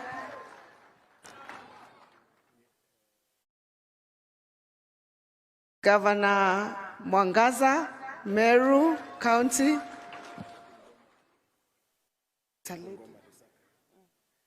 Governor Bungoma, Lusaka, Governor Mandera, Governor Khalif, Governor Baringo, Governor Cheboy,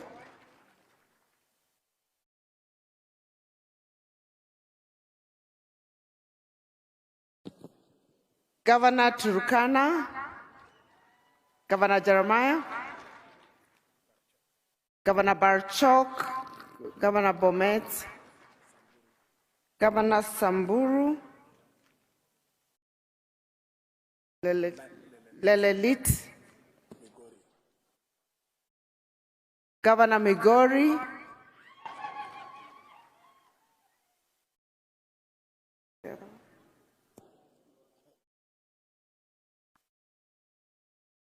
Governor Kangata, Governor Muranga,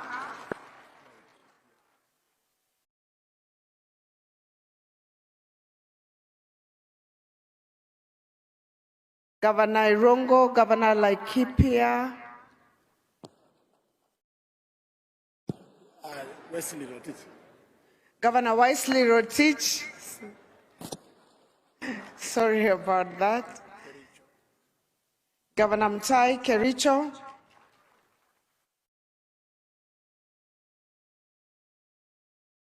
Governor Arati, Governor Kisii, Governor Dado, Governor Taita. No, not Taita. Tana River, sorry about that. Governor Vihiga, Governor Otuchilo, and finally, Governor Trans Nzoia, Governor Natembeya. That's it. Yeah. So, apologies. Governor Kiambu, Governor Wamatangi.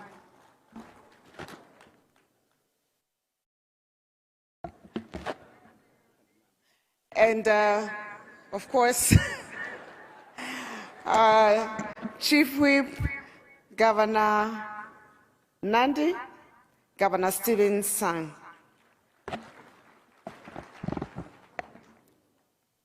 Thank you, Your Excellency.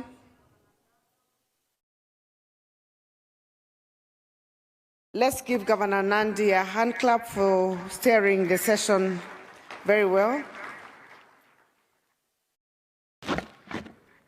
Distinguished ladies and gentlemen, Your Excellency, on behalf of the Council of Governors, I take this opportunity to welcome you to the 8th Devolution Conference, which is the first biannual Devolution Conference. And before I go forward, Your Excellency, as a good student of the Bible, I have to start properly with thanksgiving. Your Excellency, accept on behalf of my colleagues our sincere gratitudes for the end-of-year disbursements, which were on time for the first time in 10 years. Your Excellency, also, for the first time in 10 years, we got our July disbursements for this financial year that we've started 2023-2024 on time. Thank you very much.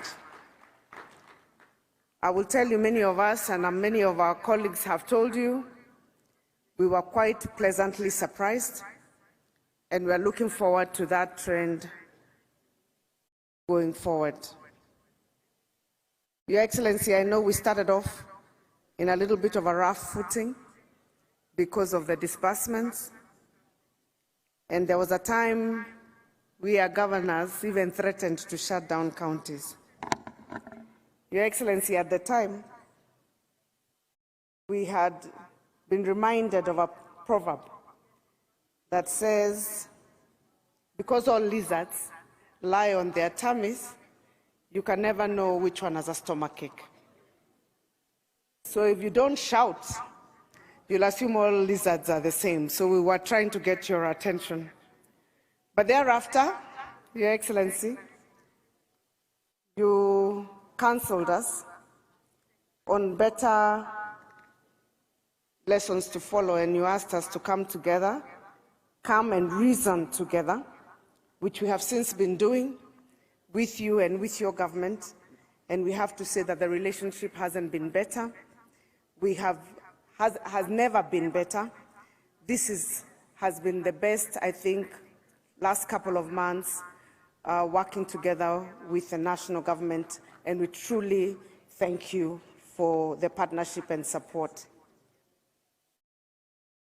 I would have expected a hand clap for the partnership. I'm sure all of us are relieved not to be having press conferences, press statements. And to all the other distinguished guests, karibuni.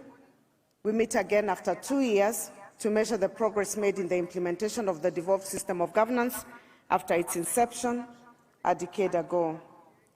We have 3 days to candidly evaluate the hits and misses of devolution, and together we'll generate responsive and concrete policy, legislative, administrative proposals that will aim to further and strengthen devolution for the next decade. I would like to recognize the captains that led the preparation of this year's conference, the esteemed steering committee, which was co-chaired by the Vice Chair of the Council, Governor Ahmed Abdullahi, Professor Senator Margaret Kamar, Honorable Member, Secretary, State Department of Devolution, Madam Teresia Mbaika, Honorable Philemon Sabulei, Chair of the County Assembly's Forum, and the CEO of COG. My heartfelt gratitude also goes to the Planning Committee and all other institutions represented here who selflessly committed their time and effort to plan and prepare for the conference. We appreciate you, asanteni sana. I would also like to recognize the presence of our development partners who are joining us from different parts of the world. we also say karibuni sana. Ladies and gentlemen, we gather in Eldoret this year in the context of the following. First, Kenya, like other nation-states of the world, is still recovering from the devastating effects of the COVID-19 pandemic. 2020 and 2021 were difficult years for all of us. Travel and business restrictions and rampant lockdowns almost paralyzed world economies, and Kenya was no exception. However, since last year, we have proven to ourselves what a resilient people we are, and with most sectors exhibiting a strong rebound. According to the National Treasury, Kenya's economy is projected to grow by 5.5% in 2023 and above 6% over the medium term. Second, our economy and social sectors continue to experience disruption from shocks of climate change. According to the United Nations Environmental Programme, UNEP, while Africa has contributed negligibly to the changing climate, with just about 2 to 3% of global emissions, it stands out disproportionately as the most vulnerable region in the world. To bring the reality closer home, we are just recovering from a prolonged and distressing drought that cost us many lives and livelihoods. Third, we are on the last mile of the implementation of the Sustainable Development Goals, the SDGs. The UN Agenda 2030 has 7 more years to go. SDG indicators are embedded in the Vision 2030 through the medium-term plans, and we are indeed in the last decade of action for both the SDGs and the Vision 2030. With each SDG having a linkage to a county function, it is undeniable that the realization of the socio-economic targets in both the global and national agendas will crystallize at the county level. Your Excellency and distinguished guests, the story of the journey of devolved governments over the last 10 years is one worth telling. I was privileged to serve as the first Cabinet Secretary of the then Ministry of Devolution and Planning. I experienced firsthand the intrigues of the Big Bang transition from the centralized system to the devolved one. On the onset, all of us were delighting in the success of the first election following the promulgation of the Constitution 2010. The inclusion of senatorial, gubernatorial, and members of county assembly positions opened the elective space for more opportunities to serve in the public sector. This was exciting and brought a lot of enthusiasm and joy, but it was, at the time, very short-lived. Soon thereafter, there came a conflict between the national government and the then new county government. Someone I suspect to be a learned friend must have whispered to the ears of the governors that county governments were constitutionally guaranteed at least 15% of the equitable share. Further armed with the knowledge that funds follow functions, the pioneer governors demanded for the immediate transfer of all county functions to the county governments. At the time, those of us in the national government were hesitant, owing to the fact that the county governments had not been fully established. But in hindsight, transferring critical functions to counties was a good decision, despite initial transitional challenges having been thrust into the deep end. They quickly learned to swim and stay afloat. It was unbeknown to me that a few years later, I would be on the other side, now elected as a governor, and asking for the devolution of all the remaining county functions from the national government. We have realized that this political space of ours is quite mobile and not fixed, and therefore we have agreed even with the Senate to continue working in harmony, because you don't know, those who are on this side as governors may end up as senators next time, and those who are members of parliament as governors, and vice versa. We anticipate that this current and third cycle of devolved governments now, having set the stage and the legal framework required will be a performance stage the next 5 years. We are now focused on steering county governments towards the delivery of high outcome results for each of the 14 county functions. Your Excellency, ladies and gentlemen, speaking of performance and results, we have already realized many successes along our devolved journey. Let me mention but a few.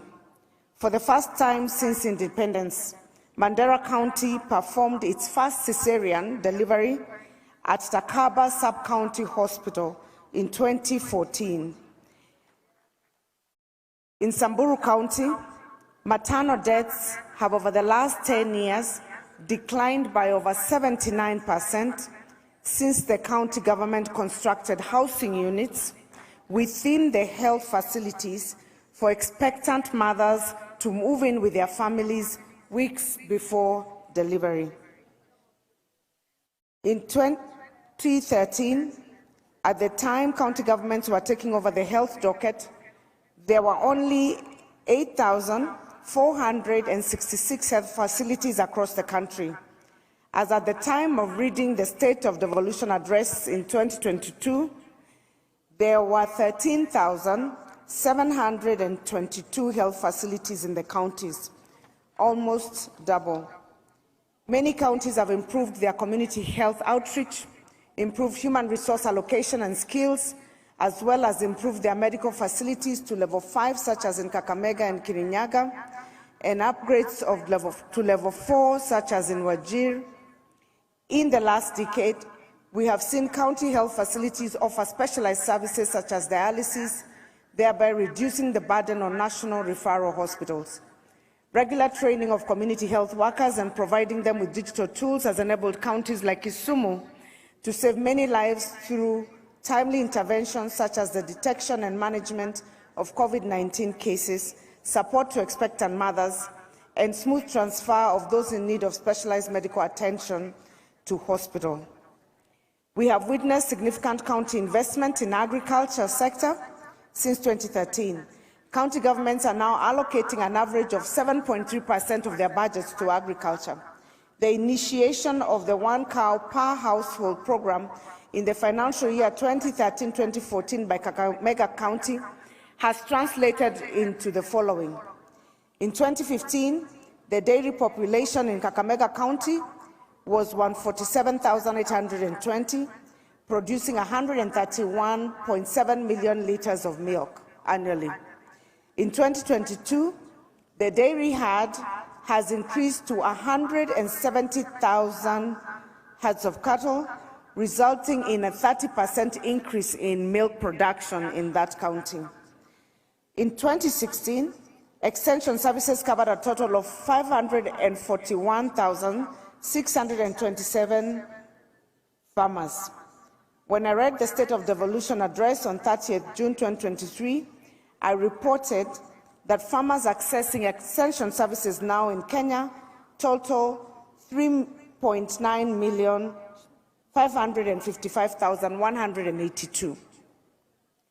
In the trade sector, as of 2022, county governments had registered 124,420 micro-enterprises, 87,153 small enterprises, 34,727 medium enterprises.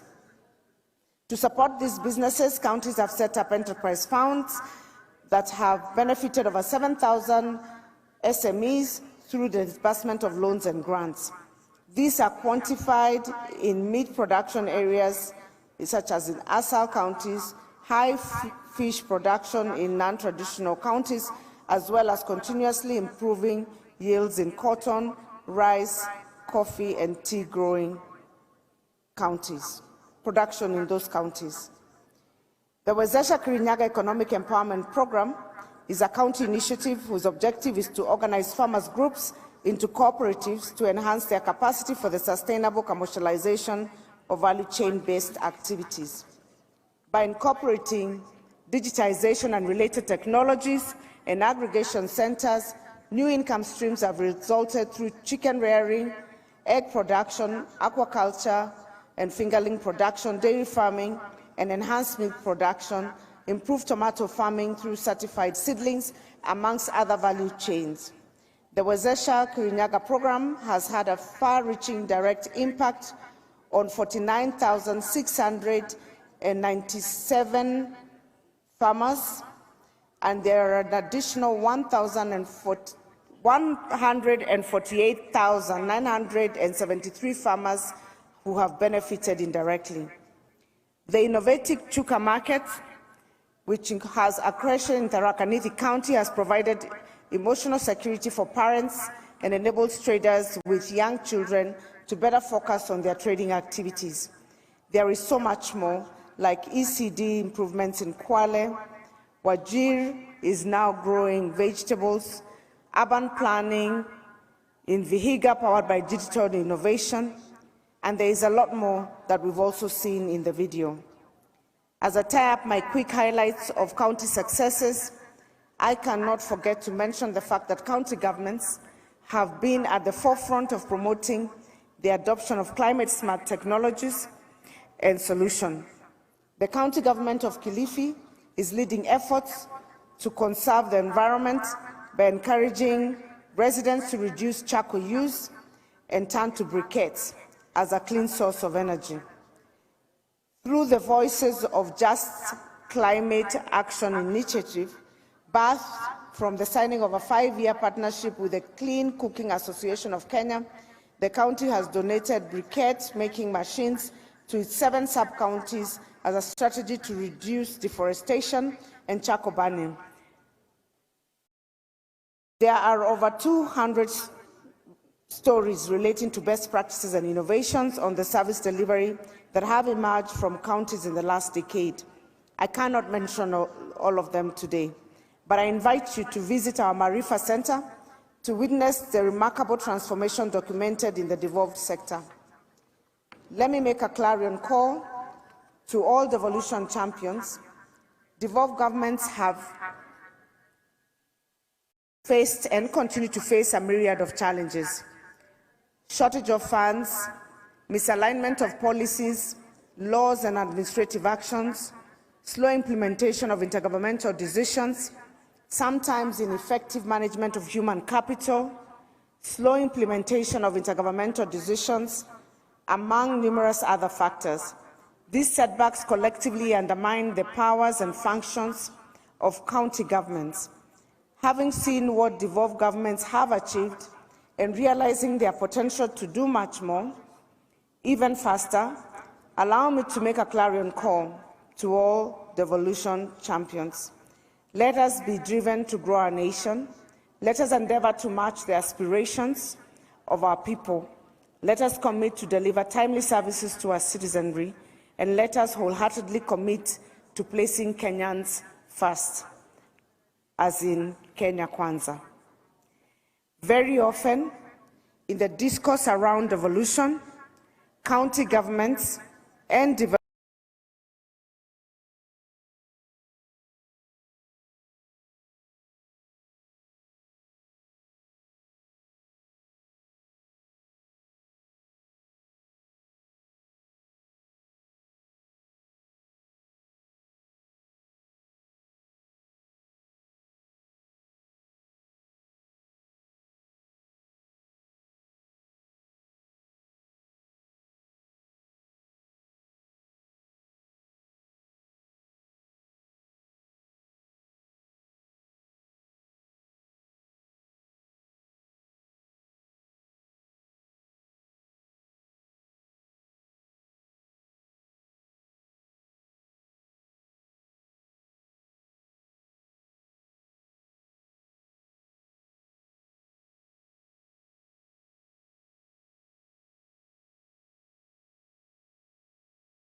Your Excellency, the Senate already ceiling for the county assemblies, so it does not alter the budget at all. It's actually within the budget that has already been provided. All that they are restricted in consideration of their welfare is the restriction by the SRC. We would like, and those that hold both the government and programs at the ground, at the bottom of the pyramid, that Your Excellency, you will consider that request. Your Excellency, we focus the next 5 years on performance in key areas that will definitely transform our country. We are partnering with the national government in all the key agendas of your government.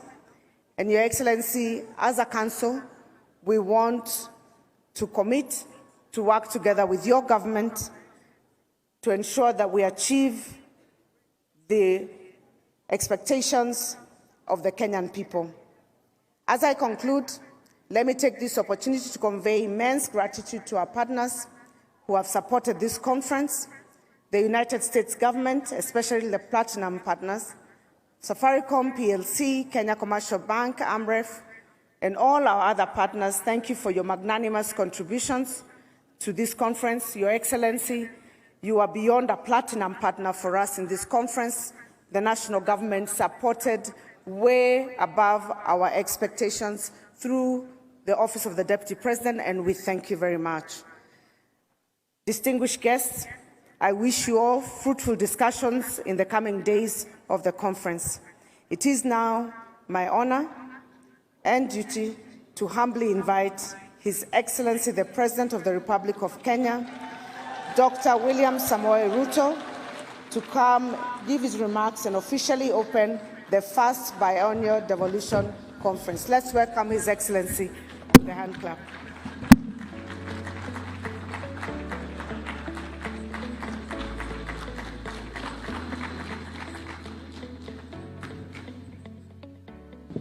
Asante sana, Madam Chair.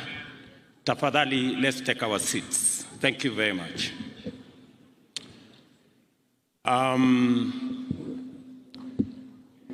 Your Excellencies, Governors, CSS President, Deputy Governors, PSS, Your Excellencies, Ambassadors and High Commissioners, our development partners, Speakers of the National Assembly and the Senate, Speakers of County Assemblies, members of the Senate, members of National Assembly, members of county assemblies, staff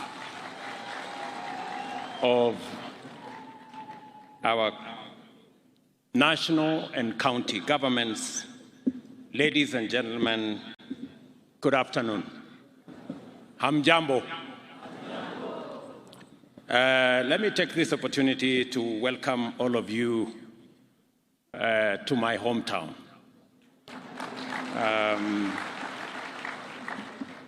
Just to give you a bit of geography, I went to primary school, pre-primary school actually, about 25 minutes drive northwest of here. And I went to secondary school maybe 2 minutes drive from here to the school I went to there. And so while I am here, I am a village boy. So welcome, and I'm truly, truly grateful that the first Devolution Conference you have granted my home county and my hometown the honor to host. I am delighted to be with you today as we commemorate the 10th anniversary of the most transformative achievement of the radically progressive constitution that the people of Kenya gave to themselves 13 years ago this month. Our country's constitution-making journey covers many historic milestones, of the struggle for a new dispensation for true political, social, and economic freedom, and our collective quest for a nation to complete the journey begun by our forefathers who fought valiantly to resist colonial rule, as well as our brave freedom fighters who sacrificed immensely to win sovereignty for our nation. In this journey, the people of Kenya engaged each other across the country with courage and determination and negotiated relentlessly on the understanding that a new governance paradigm was absolutely necessary and, in fact, inevitable. As we reflect and reminisce about constitution making, one thing becomes absolutely clear.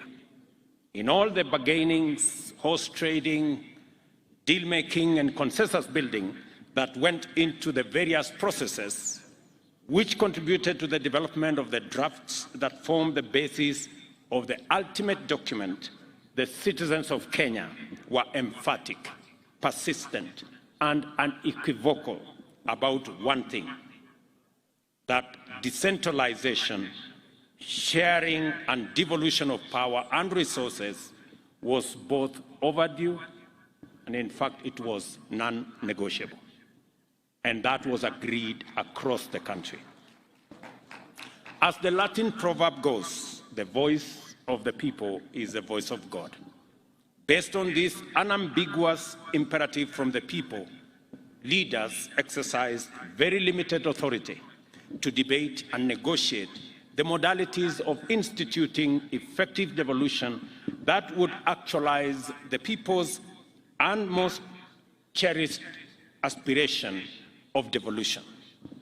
In other words, the question was never whether devolution would happen, but only in what form. The drive to devolve stemmed from the bitter experience of extractive colonial institutions, which invested heavily in the White Highlands and brutally neglected elsewhere. This practice found expression in the National Economic Planning and Development Policy promulgated shortly after independence, which formalized inequalities and marginalization and led to the emergence of zero-sum politics and gross inequality in the allocation of public resources that informed our early years of our nationhood. This resulted in underdevelopment and economic stagnation, weakening of nationhood through strained bonds of cohesion and common endeavor, and a torn social fabric. Kenyans knew what the problem was, and as well, they knew what was the cause. This is the reason for the unanimous insistence on decentralization and sharing across the country. I therefore recall engaging with my parliamentary colleagues over a protracted period about how many levels of decentralization there would be and how many territorial or geographical units of devolved governance we would need. Some people went for 4 levels of governance, while others preferred only 2. An ambitious middle ground proposed 3 levels. Similarly, reluctant devolutionists campaigned for 8 units to coincide with the administrative provinces, whereas others wanted 14 regions, yet others demanded numbers varying from 24 to 56. I happen to have been part of this history, and I am very privileged that I participated in this conversation. And I'm very happy that today we are celebrating 10 years of devolution. What was no longer subject of controversy or subject of canvassing was the principle and object of devolution.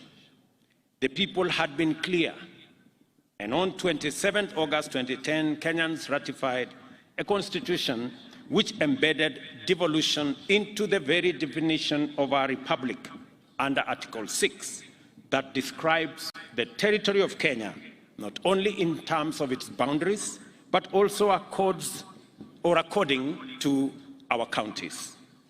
In Article 10, the Constitution also highlights sharing and devolution of power, democracy, and participation of the people, as well as equity, social justice, inclusiveness, non-discrimination, and the protection of the marginalized as national values and principles of governance, with preemptory implications for the exercise of constitutional authority by any person at any place at any time. Counties are therefore intrinsic to the Constitution and proper definition of the Republic of Kenya.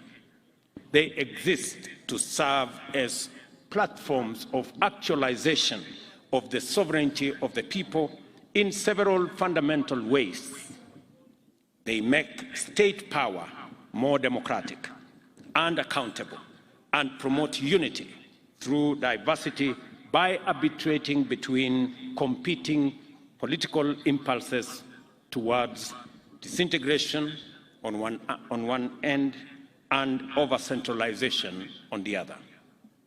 Devolution also restored to the people their powers of self-governance and promoted their participation in the exercise of powers of state and in making of all decisions that affect them. Under devolution, our communities regained the right to manage their own affairs, while the interests and rights of minorities and marginalized could no longer be ignored.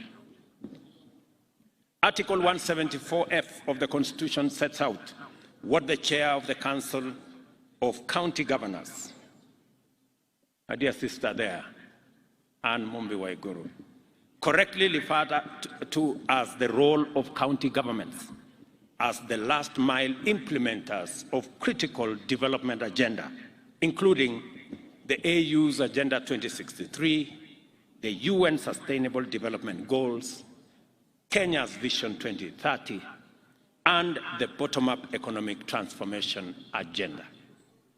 It states that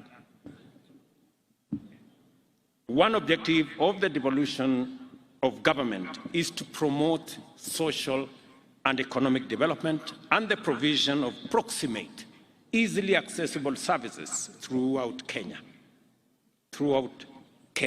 as is that of enhancing checks and balances and separation of power. To remove any doubt as to what Kenyans really wanted to do with devolution, the Constitution sets out one object of devolution to be that of facilitating the decentralization of state organs, their functions and services from the capital of Kenya. By design, devolution was destined to instigate unprecedented transformative change in every part of our political governance and development reality. It recalibrated our democracy, development, and reoriented policymaking by simply redefining what was at stake at all times and handing over power to the people in their greatest number. This change was dramatic, and a change management framework was essential to the smooth transition into the brave new world that we got ourselves into. Despite the efforts of the Transition Authority and the Commission for the implementation of the Constitution, the inauguration of devolution a decade ago was fairly noisy. And I know it because I have had the privilege of being the chair of IBEC since the first day we rolled out devolution until I changed jobs. Executives of both levels could not agree on mandates, each suspicious that the injury of losing functions would inevitably be followed by the insult of losing funding. Legislatures, too, had their friction. At the same time, county assemblies and executives had many a disagreement over respective authority and limits, while at the national level, the Senate and the National Assembly engaged in a tug-of-war over oversight and budget-making mandates, even as both eyed the national executive with restless suspicion. We were suspected by the National Assembly. We were also suspected by the Senate. So we didn't have many friends. The Council of Governors quickly emerged as a forceful champion of quick and total devolution, challenging elements in the national government which were still reluctant to let go of many powerful functions. I remember we had in the law a period of 3 years to transfer functions, but we transferred almost 90% of the functions in the first year. And many people thought we didn't make the right decision. With the benefit of hindsight today, I think we made the right decision to accelerate the devolution of functions because it gave county governments the opportunity to develop the capacities to be able to appropriate those functions and take over their mandates. Those were very hard times because I remember them. But there were also times of fast learning and quick adaptation to relentless change. We discovered the limits of adversarial competition and zero-sum contests and recognized the power of alternative dispute resolution and patient consensus building. Article 189 began to make sense and to take shape of a very inspired consent, while the intergovernmental frameworks, Intergovernmental Budget and Economic Council, and the Intergovernmental Summit revealed their value because we managed to sort out many things using these frameworks in a negotiated way rather than taking things to court. Once everyone was finally clear that there were no losers, no winners in the transformation, and that devolution and Kenyans had won, leaders at both levels of government finally got round to recognize the brilliant genius of the people of Kenya in never once doubting the power and the promise of devolution. Devolution has grown tremendously in a decade. It has matured from a delicate fledgling with limited institutional capacity to administer resources, provide services, and generate own revenues, to fully operational governments touching the lives of people at the grassroots, undertaking ambitious development programs and driving economic growth. And we commend our county governments for the transformation that is visible in the Republic of Kenya. There remains much more to do, and many shortcomings are still evident. But only a serious, inattentive person would say today that devolution has no impact in any part of Kenya. And you have to be really ungrateful. Very often, many of the positive outcomes of devolution are evident to those who have observed our rural areas and formerly remote and neglected regions over time. I am particularly encouraged by what we have achieved in the areas of health, agriculture, education, infrastructure, trade, development in the last 10 years of devolution. It is true that devolution has encountered setbacks owing to poor coordination, administrative rigidities, and inefficiencies, which have suppressed effective performance. At the same time, there remains capacity shortfalls, which also contribute to suboptimal performance and frequently poor to absent implementation of policies, programs, and projects. It cannot be denied that on the whole, the management of the equitable allocation framework can do with a timely and more efficient administration. Delays in disbursing allocation to counties have tremendous negative effects which cascade all the way to the households at grassroots level, leading to poor outcomes in many sectors.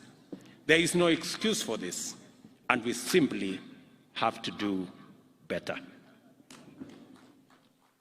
As has been said here evidently, and as I made a commitment, there are three fundamental issues that inform this particular assertion. Number one, we made a commitment that we are going to analyze and frame all the remaining functions that are still being discharged by national government and transfer them to the counties. I am very happy that between the national government and the transition, the committee that is responsible for that job and the other stakeholders, we have finally agreed on the functions that should be transferred. An analysis is going on the funding that will accompany the transfer of those functions. And I am told that in the next 60 days, we should be able to transfer all the remaining functions to our counties. Number two, as was said by the Council of the Chair of the Council of Governors, being a strong believer in devolution and having made a commitment that we will do what is possible to make sure that we try, to the extent possible, to keep to the timelines of disbursing money that is due to counties. Two things have happened. Unlike last financial year, where we crossed the year with about 30 billion due to counties, this year, I did make sure that every cent that was meant for counties was paid before we closed the books for last year. And again, we have paid the July allocation on time. I intend, to the extent possible, to keep to this schedule so that counties can manage their issues, deliver on their mandate, serve the people at the grassroots, roll out their programs, implement their projects in a timely manner and in a way that benefits people at the grassroots. It is for the reason that I have managed to do that with my administration. We also gave a commitment to support the bottom-up economic transformation agenda by promoting stronger performance at grassroots through collaboration with county governments and enhancing the equitable allocation of the county governments from 370 billion in the 2022-2023 financial year to 385.4 billion in 2023-2024 financial year. The Equalization Fund was also allocated 8.3 billion, an increase of 1.2 billion in the same period.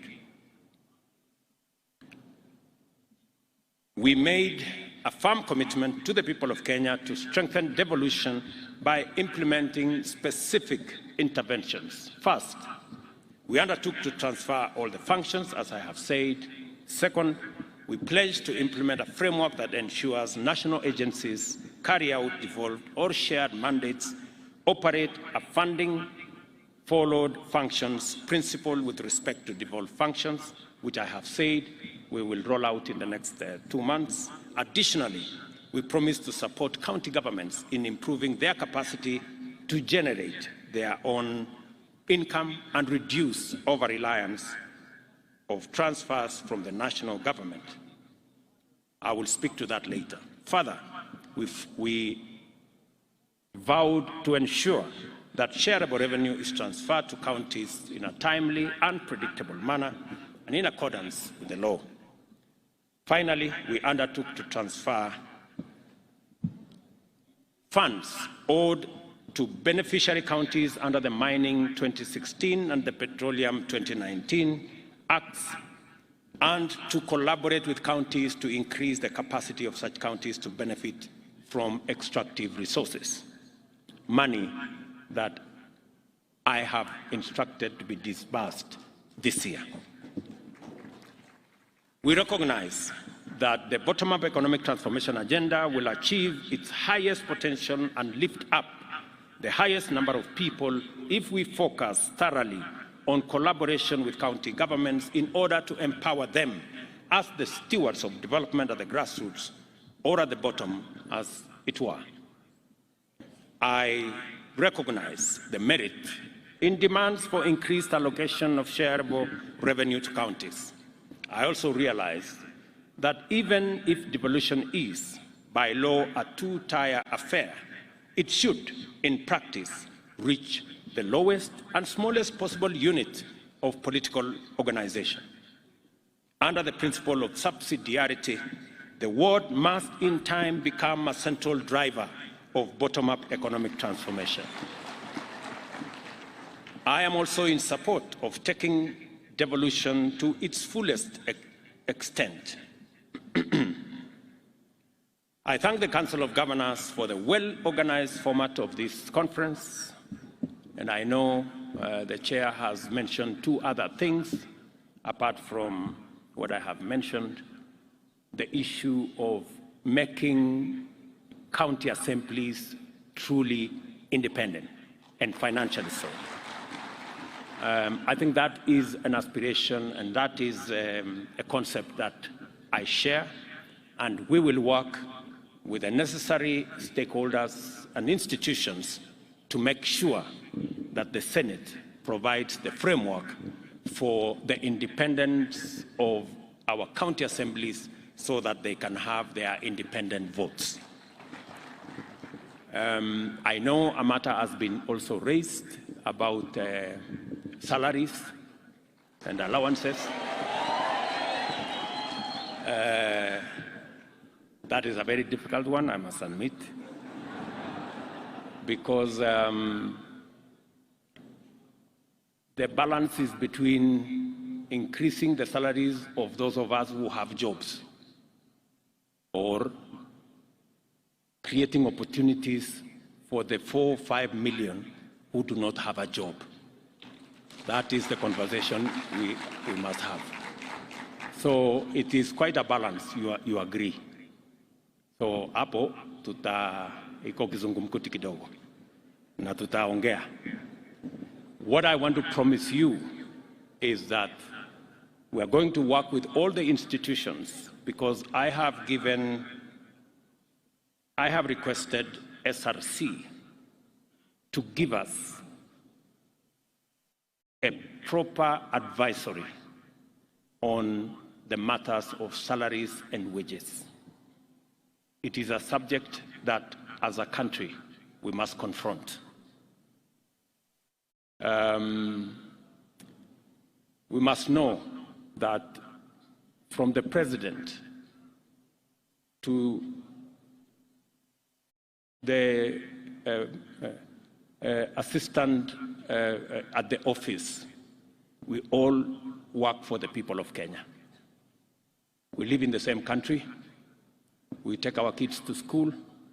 We provide for their upkeep, provide for their food. We pay the hospital bills, all of us. And therefore, pay must reflect the fact that we all serve the same people. And we have come to discover, for example, that there are people who have awarded themselves salaries. People in some parastatals, people in some other institutions who earn more than the president. And you ask yourself, what is this job this fellow is doing? That is so, so there is a conversation we are going to have. So I want to tell my county members of county assembly, that is a conversation we are going to have, and you are going to be treated the same way members of parliament who are serving in the legislature will be treated. I further commend the organizers of this meeting for clarity of purpose. with which they develop the headlines and the themes therein. It is time for us as a country to shift the gear into implementing devolution over the next decade. The authors and beneficiaries of devolution, who are also our sovereign employers, demand and deserve the highest possible value for their resources, which must be delivered without fail. It is therefore time to take measures to enhance efficiency and effectiveness and ensure that, with respect to every policy, program and project, the highest standards are achieved consistently. Inevitably, this requires us to finally usher in the performance management for high quality and sustainable service delivery in our counties. We know from experience that a robust performance management framework has enabled us to implement the Vision 2030 and achieve other ambitious targets with greater efficiency. We have a duty to deliver the same benefits in our counties. The next phase of implementing devolution also requires us to think long and hard about the most fundamental variable in all development agendas, that is resources. Over-dependence on allocations is beginning to unfairly constrict the frontiers of productive possibilities for the devolved units and severely limit their horizons of transformation. We see counties as the most sustainable drivers of shared prosperity and bottom-up economic transformation. Our partnership with counties in implementing aspects of our agenda has enabled us accomplish a lot of positive outcomes and outline great possibilities for future partnership. The micro and small and medium enterprise sector, jua kali and other informal hustles, agriculture, livestock, fisheries, beekeeping and other economic activities can be transformed by increased support from county governments into sustainable pathways to higher earnings, wealth creation and poverty reduction. The emergence of regional economic blocs and other inter-county collaborative mechanisms to kickstart broad industrial activity are a highly promising development. The possibility of consolidation and joint exploitation of opportunities also makes it possible to package competitive opportunities for local and international investors. All these opportunities have significant positive implication for county revenues and therefore revenues available for counties to implement transformation on a more ambitious scale. Of course, I must not forget to acknowledge the role played by our development partners, local and international investors, philanthropies, civil society, and other action groups, as well as volunteers and well-wishers who continue to support devolution and devolved governments. One of the purposes of devolution was not only to enhance participation and inclusion by promoting diversity, it was also to make marginalized communities and minorities to be centralized in our democracy and to be properly represented and have opportunities to participate and benefit from it. We must therefore remain vigilant to ensure that this critical imperative is realized and to be ready to undertake robust affirmative action to protect women, to protect youth, the disabled, as well as minorities and marginalized people. In her clarion call for champions of devolution, the chair of the Council of Governors enumerated various challenges faced by devolved governments, and her assessment is fairly well considered. It is important that we endeavor to resolve these challenges, and I believe that a number of commitments and interventions I have canvassed above go some way towards addressing them. One item was conspicuously absent from the chair's list. It is well known, has a long pedigree, an equally formidable legacy of devastation. Kenyans agonize continuously over it and would like to witness decisive action to bring it to an end. It is poor governance and specifically corruption manifested through incompetence, negligence, poor professional standards, inefficiency, waste, mismanagement, and outright theft. I am happy that the plenum session set out good governance practice as one focal area for the attention of this conference, because I have made my commitment to good governance and, in particular, decisive action against corruption very clear. On the 10th anniversary of devolution, we must use the 8th Devolution Conference to speak emphatically to an issue that must disturb all of us.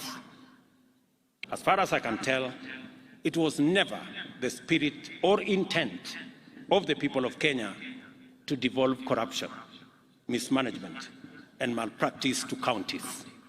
Yet, many counties have evolved into notorious epicenters of wanton looting, with everyone from the executive to the county junior staff implicated in a wild free-for-all at the expense of essential service delivery.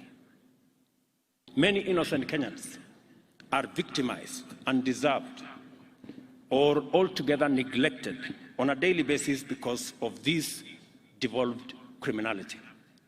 Counties must not become drivers of scandal, incubators of graft, or embezzlement hubs. The people of Kenya deserve better, and they must be rid of this reckless betrayal. We must liberate the devolution from corruption. I speak about this with passion because it is a conversation I have equally had with my cabinet and my PSs and members of parastatals. It is a conversation we have had. It cannot be business as usual, friends. And this fight, we have to lead it from the front. It causes mayhem and chaos in the delivery of public service. And Kenyans across the board, from the entire political divide, want us to stand on the same side against corruption. I know they do. For this reason, we shall treat corruption at all levels of government as a high-priority law enforcement issue requiring expeditious and decisive response.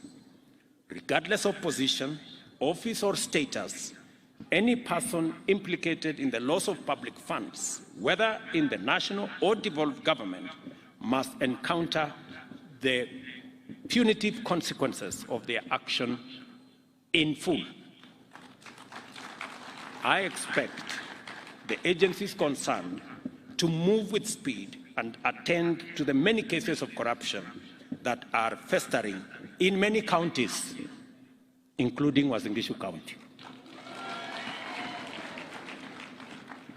I wish to submit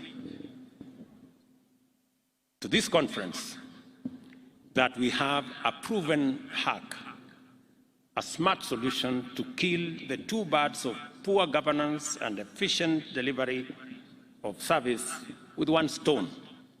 That hack is digitization and automation.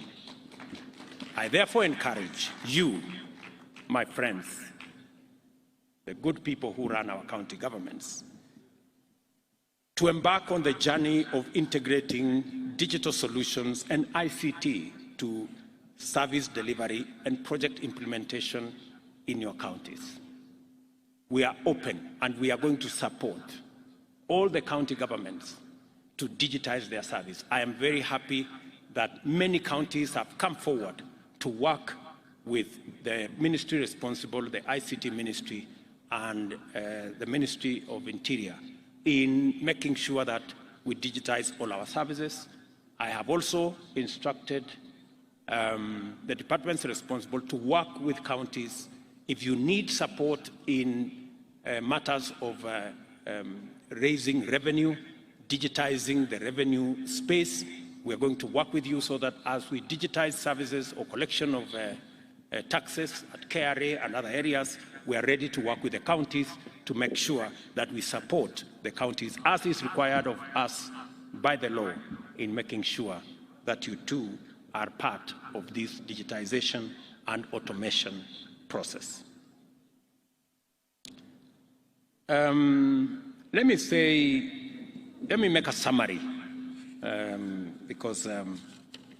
me make a summary in a very short way of where I think what I have said in many words. There are 5 points which I want to put across to my friends, leaders who are here. I know we have ministers here, we have governors here, and all our executives are here. We have PSS, we have CEOs, we have CECs, we have very senior staff from all our counties. It is said that you cannot do the same thing in the same way over and over and expect different results. It is actually a streak of madness if you expect anything different. So, as a country, we have a historic moment to take this country to the next level.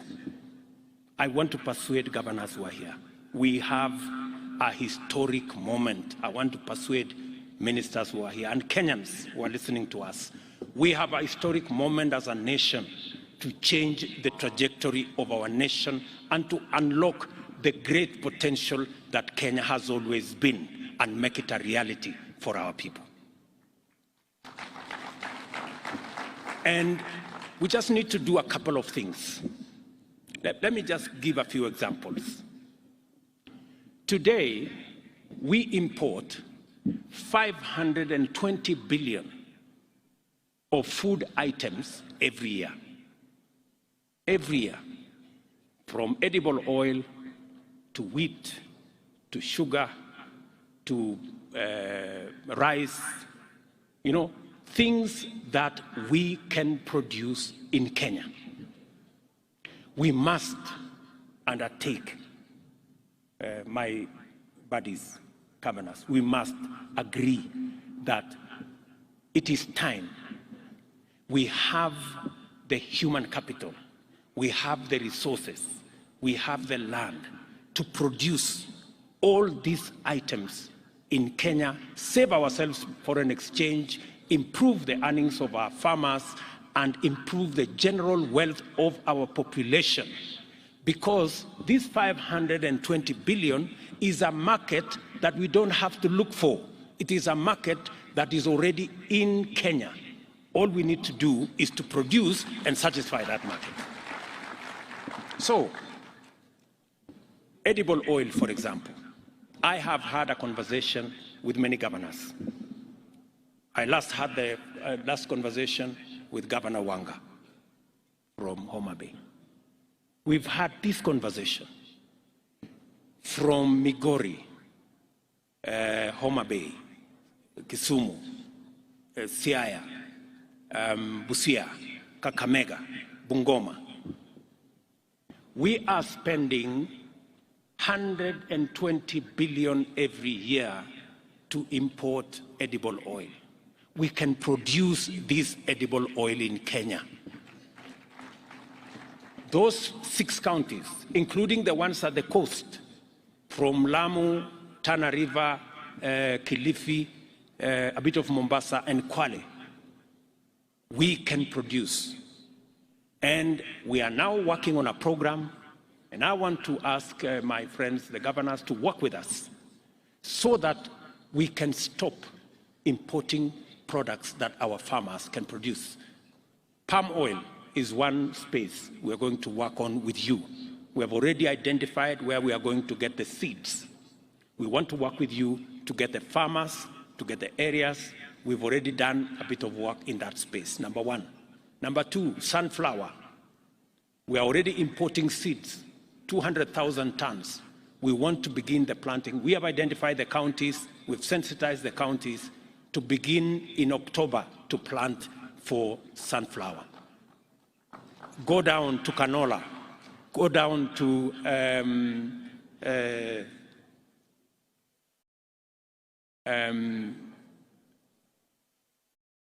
sesame in Busia.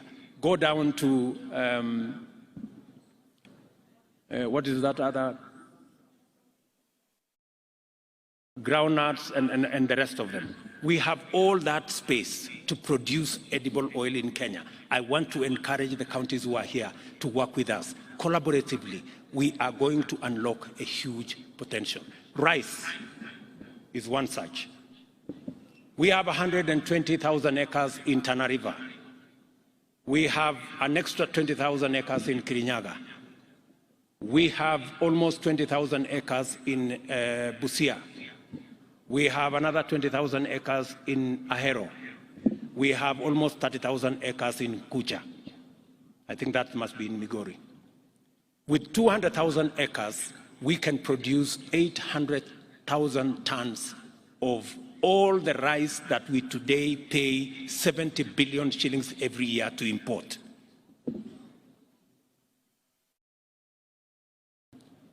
The numbers are there, the farmers are there. We have what it takes to do all that. Let me also say something about sugar, which we are sorting out, cotton, which we are already disputing, seeds, livestock. We have 650 milk coolers that shortly we will be distributing to counties to support our dairy, make sure that dairy and milk is of the quality that gives us more money. The whole space about leather and meat and what we are doing in that space. Good people, we must stop importing these 520 billion shillings every year that our farmers can produce in Kenya, and we need to work together to make sure that that's not what happens. Number two, we need to agree on being deliberate and intentional about creating opportunities for our young people to find jobs and work. You heard my elder sister Meg, what she said here. By the way, many people may have been wondering whether she was talking about Kenya or another country. For your information, she was talking about Kenya. Yeah?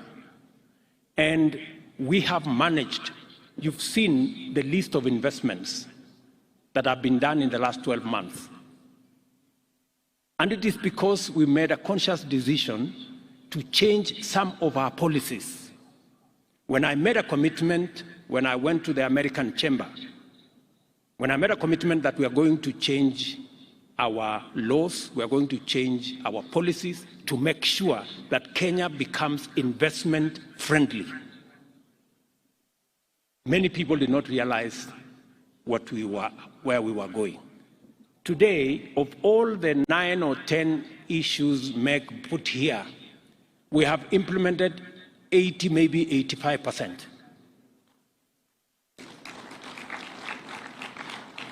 We are remaining with 1 or 2, which take a bit longer. And with that, we have seen an investment of close to beyond 200 billion in just the last 12 months in our country to create opportunities for jobs, to drive away poverty.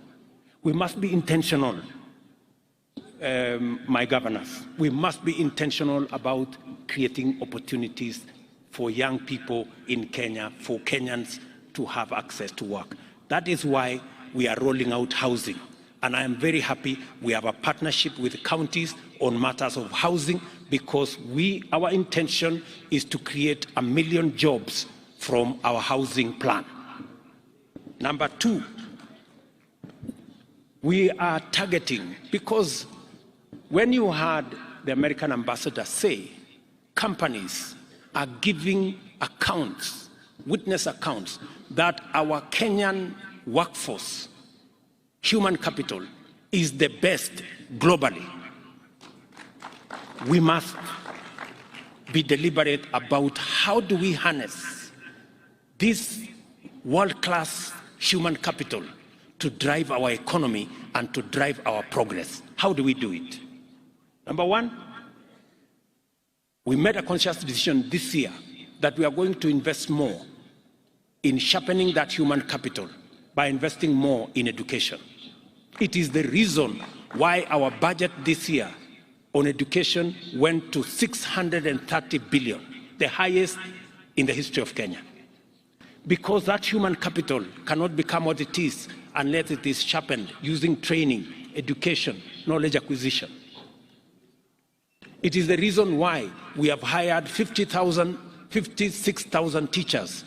It is the reason why we have changed our funding model so that we make sure that it delivers much more accurately on the aspirations that we are looking for, on the skills that we are looking for.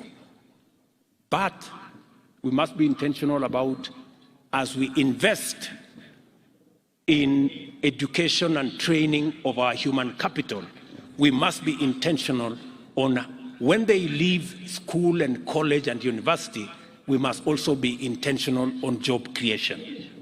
And for the first time, that is what we have done. We have been intentional. That is why we have the housing fund, so that we can generate 1 million jobs using our housing plan, number one. Number two, that is why we are intentional about digital jobs. You heard the earlier presentations here. We intend to create another 1 million jobs in the digital space. That is why we are going to be investing in at least an ICT hub in every ward.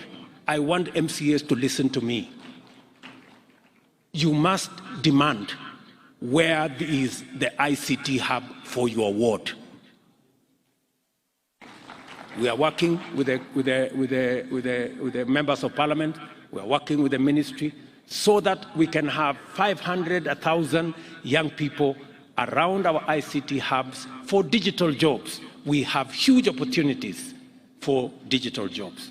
Number three, and before I go to number three, I have also asked our friends, the county governors, that we also want to tap into the vocational training centers under the county governments.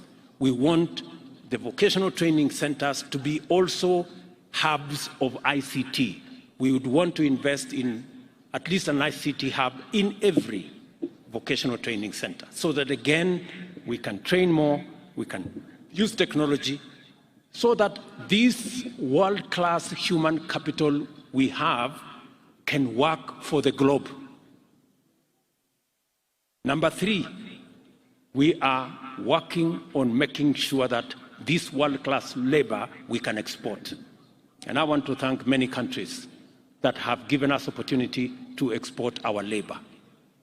I have given very clear directions to my dear sister Florence. She knows what she must do for us to at least get 1 million exports of labor from Kenya, 1 million jobs.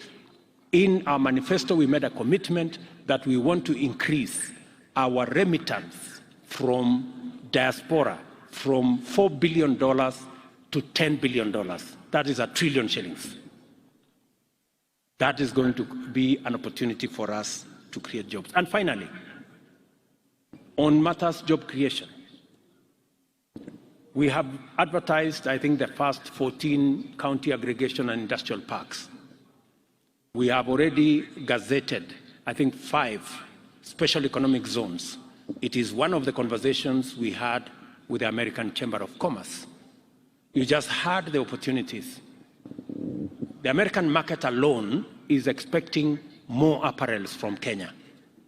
That is why we are establishing a special economic zone in Busia, in Eldoret here, in Naivasha, in Dongokundu, in Sagana, in Del Monte, down there, and we are looking for additional land so that we can increase the scope of our exports into the globe. We have huge markets waiting for our products out there. Those are areas of job creation. You just heard that with the little intervention we made, there is a new investment in Athi River that will create 20,000 jobs. These are opportunities, and I really want to have a conversation with the county governments so that they too can take up and pick up these opportunities and drive them. I wanted to say this. We must be intentional. We must be deliberate about creating opportunities for Kenyans to work so that we can improve their incomes and we can drive our progress. Number three, partnership. My friends, governors, I'm really asking you to work with the national government.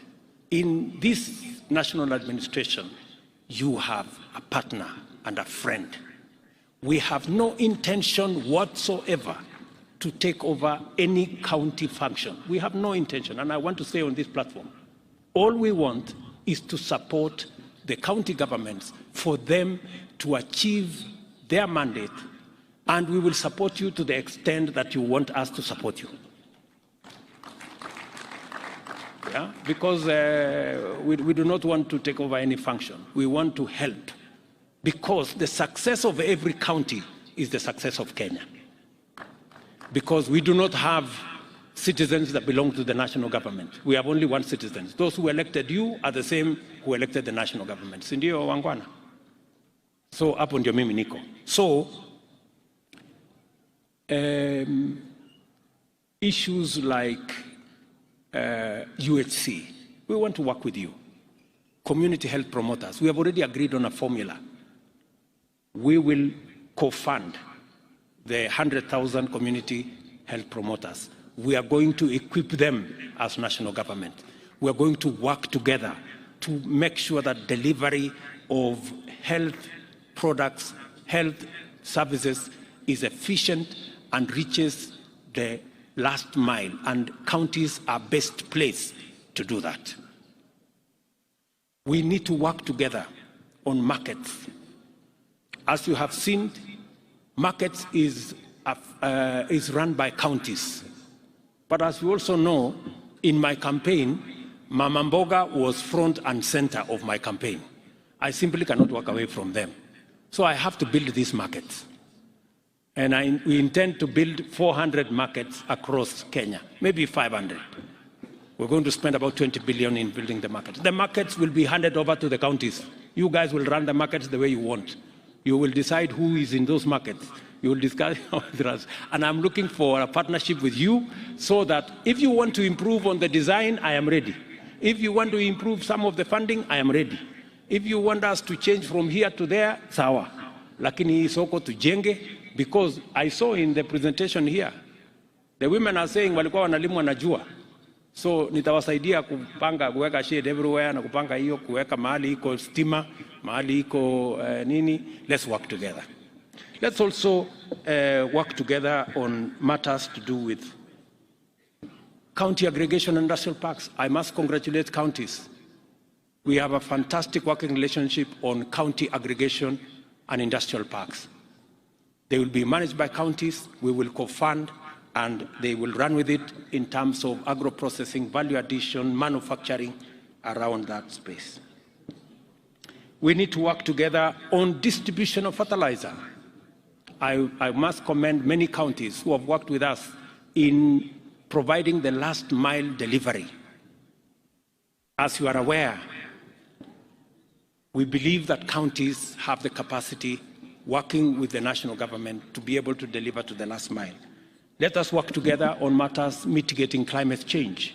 I'm very happy that today you overshot your target of planting 2 million trees. I am told by the chair you planted 7 million trees. Tuwapigie makofi counties jameni. They've done a wonderful job. That's the space. Work together on manufacturing. Work together on mobilization of revenue. You know, even as the national government works hard to keep up to the schedule on paying on time for the shareable revenue, I want to encourage counties to also look at ways of own source of revenue.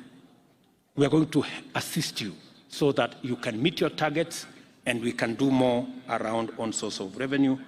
All I am saying is partnership. Let us work together. Finally,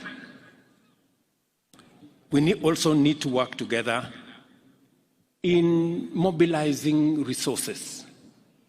As you are aware, we have made the conscious decision that we are not going to run our development, the affairs of our country, by borrowing debt left, right, and center.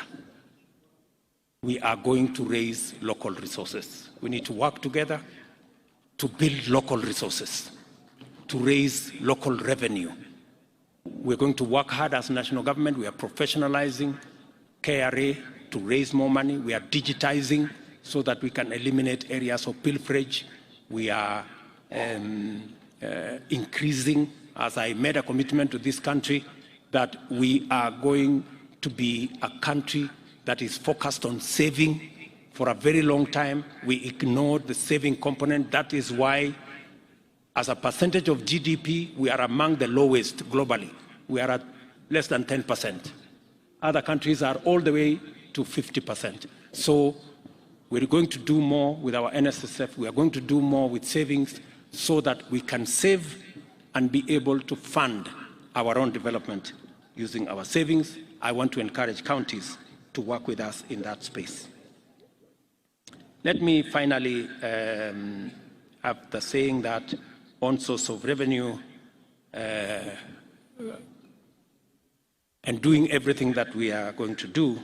The fifth thing I want us to talk about, finally, to agree on, is on the subject I already mentioned of corruption. Good people, it is not going to be business as usual. I want to say this with clarity.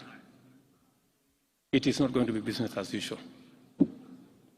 It cannot be the case that we lose revenue, that we cannot deliver public service because a few people decided to go away with public money.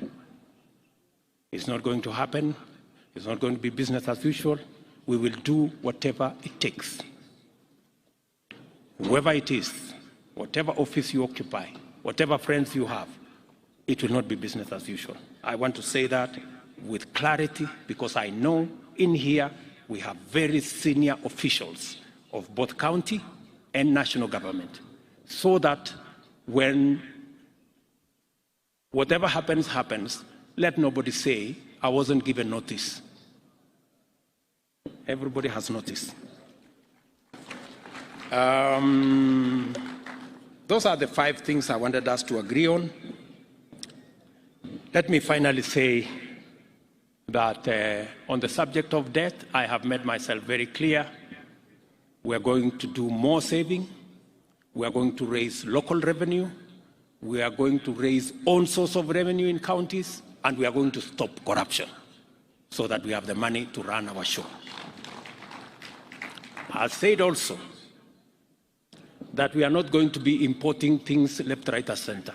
That's why in this year's budget, cement, steel, furniture, fish, we are going to build local capacities for those. We are not going to be importing. And as I have said, it cannot be the case that every other time we think, we are thinking of how to import more. Let me finally say, as I said, we are not going to subsidize consumption. We are going to promote and we are going to invest in production. That's what we are going to do. It cannot be that we are importing edible oil, we are importing all the other food items from rice and everything else, as I said earlier.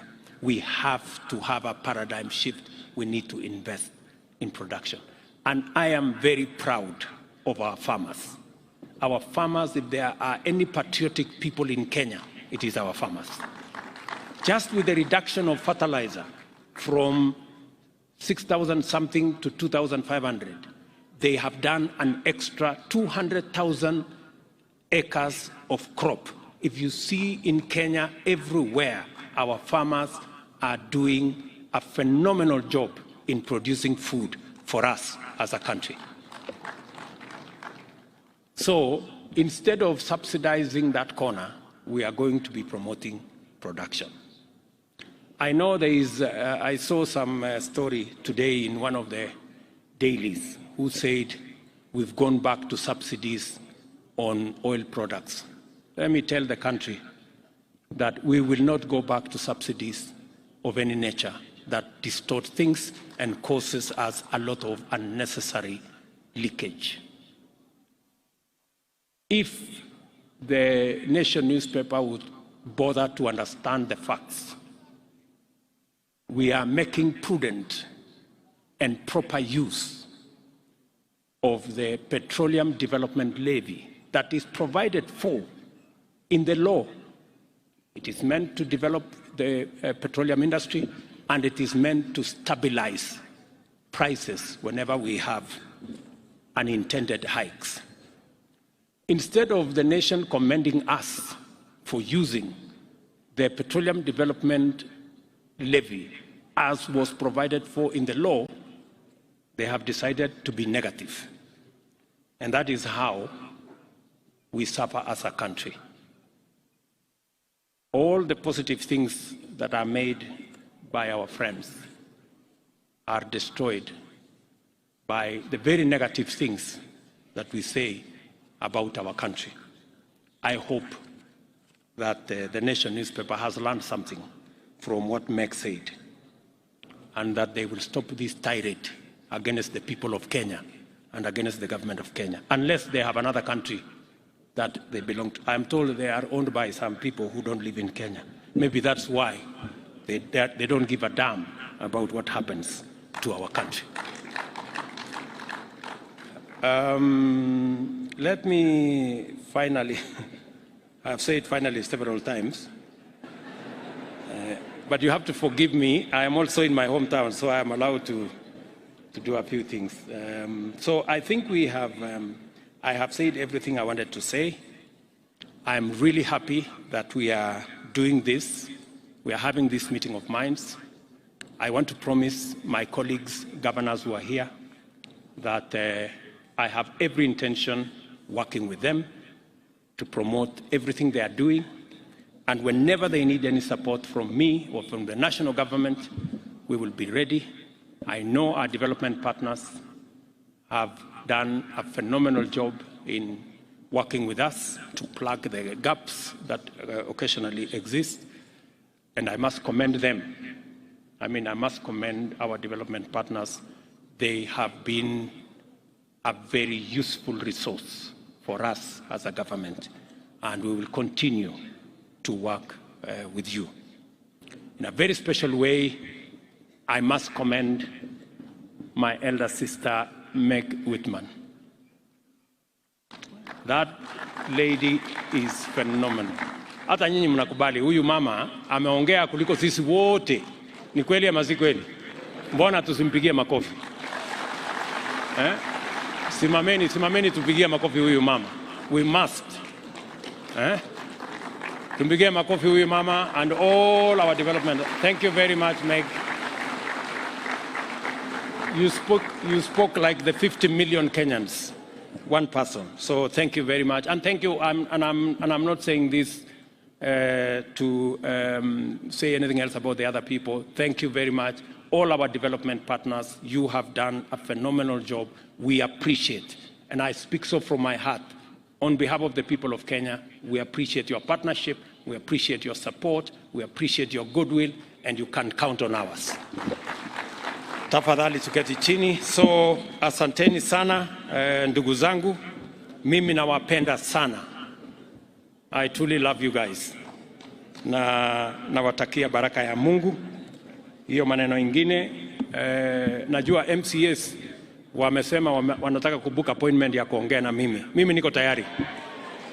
Nishamwambia watu yenu ya kwamba unajua kuna maneno mengine tunaongea nyuma ya hema. So hiyo maneno mengine tutaongea juu ya hema. So na mambo ile ingine we will engage. Asanteni sana. God bless you and enjoy your stay. It is now my duty to declare the 10 years of devolution officially launched, and I wish you wonderful deliberations, and I look forward to receiving a report of the great job that you will do in the next 3 days. Asanteni sana. Thank you very much, Excellency. And just two things, Your Excellency, that we'd like you to do, and that is to launch the devolution book and then launch the joint county bankable investment book. But we'll start with the devolution book on this side. So I'll call upon the COG Executive Committee, the chair of legal, that's Governor Mutula, and USAID Ambassador Meg Whitman to just come and witness. Allow me to count you down as we wait for Ambassador Meg Whitman and also Governor Mutula Kilonzo to just come and witness. I'll count you down, and what we have on this side is the launch of the devolution book, which will then give details of what the county governments have attained in the last 10 years. So kindly we may sit down. Please sit down so that we'll be able to see. And Your Excellency, I'll count you down. So in 5, 4, 3, 2, and 1.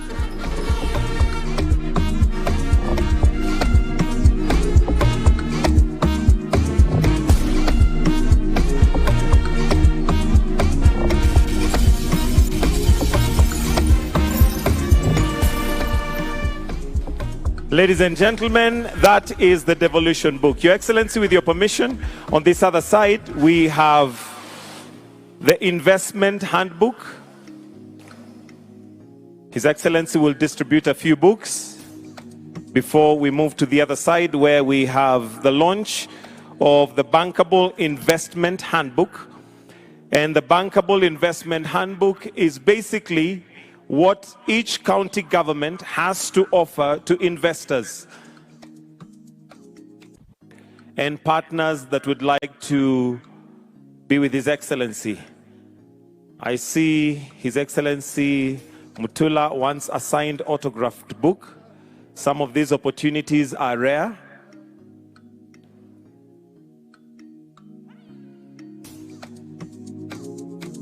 We have one more book to launch. That is the County Bankable Investment Handbook, which is to the left of this dais. And after that, we'll have one photo or two photos. Then after that, we conclude with the national anthem. So we'll proceed to the left, Your Excellency.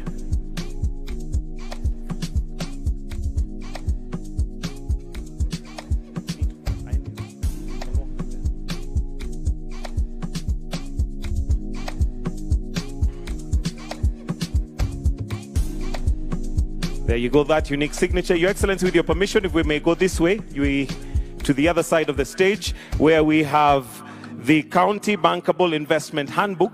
And this is basically what each county has to offer investments, in terms of investments and partners that would like to do that. So again, I'll count you down. If we can bring the buzzer closer, please. If we can kindly bring that buzzer closer. Ambassador, if we can bring that buzzer closer, please. And again, we'll count down to 5 and have that launch. So once we have every partner there, in 5, 4, 3, 2, 1, and there we go.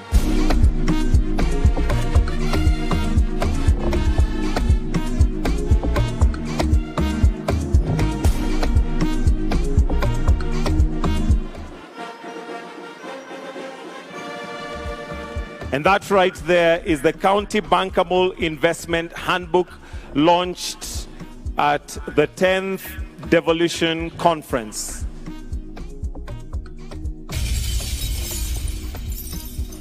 And there we have it.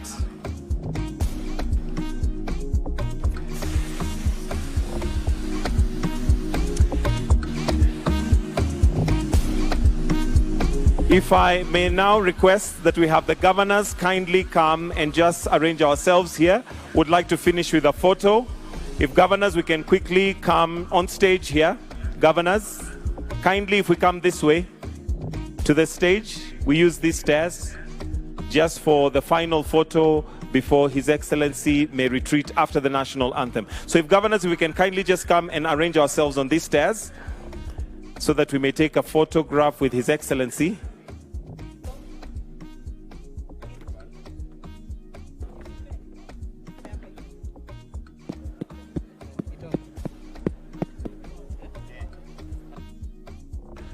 After the photo, we have a gift that the COG would like to present to His Excellency, so please let's have that ready as well.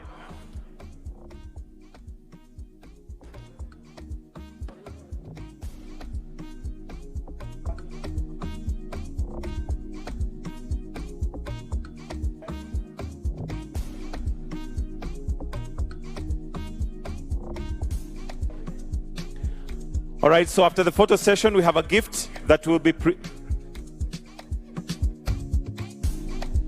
After the photos, let's have the gift presented by the COG chair on behalf of the Council of Governors. Then I will request that we all exit the stage, leave His Excellency for the national anthem after the gift.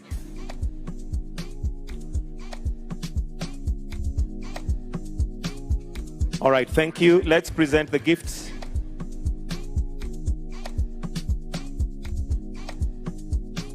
The COG chair will present it on behalf of the Council of Governors and the 47 counties represented.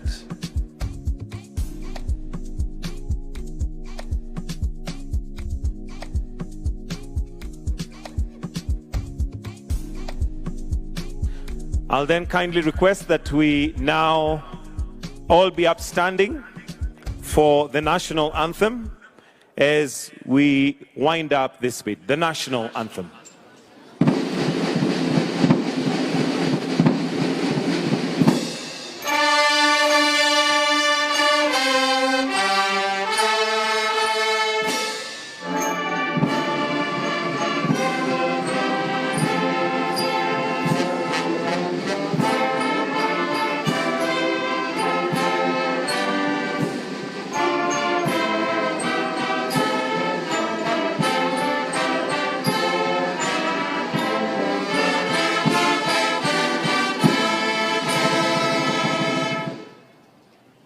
Let us all remain in our positions as we now allow His Excellency to retreat.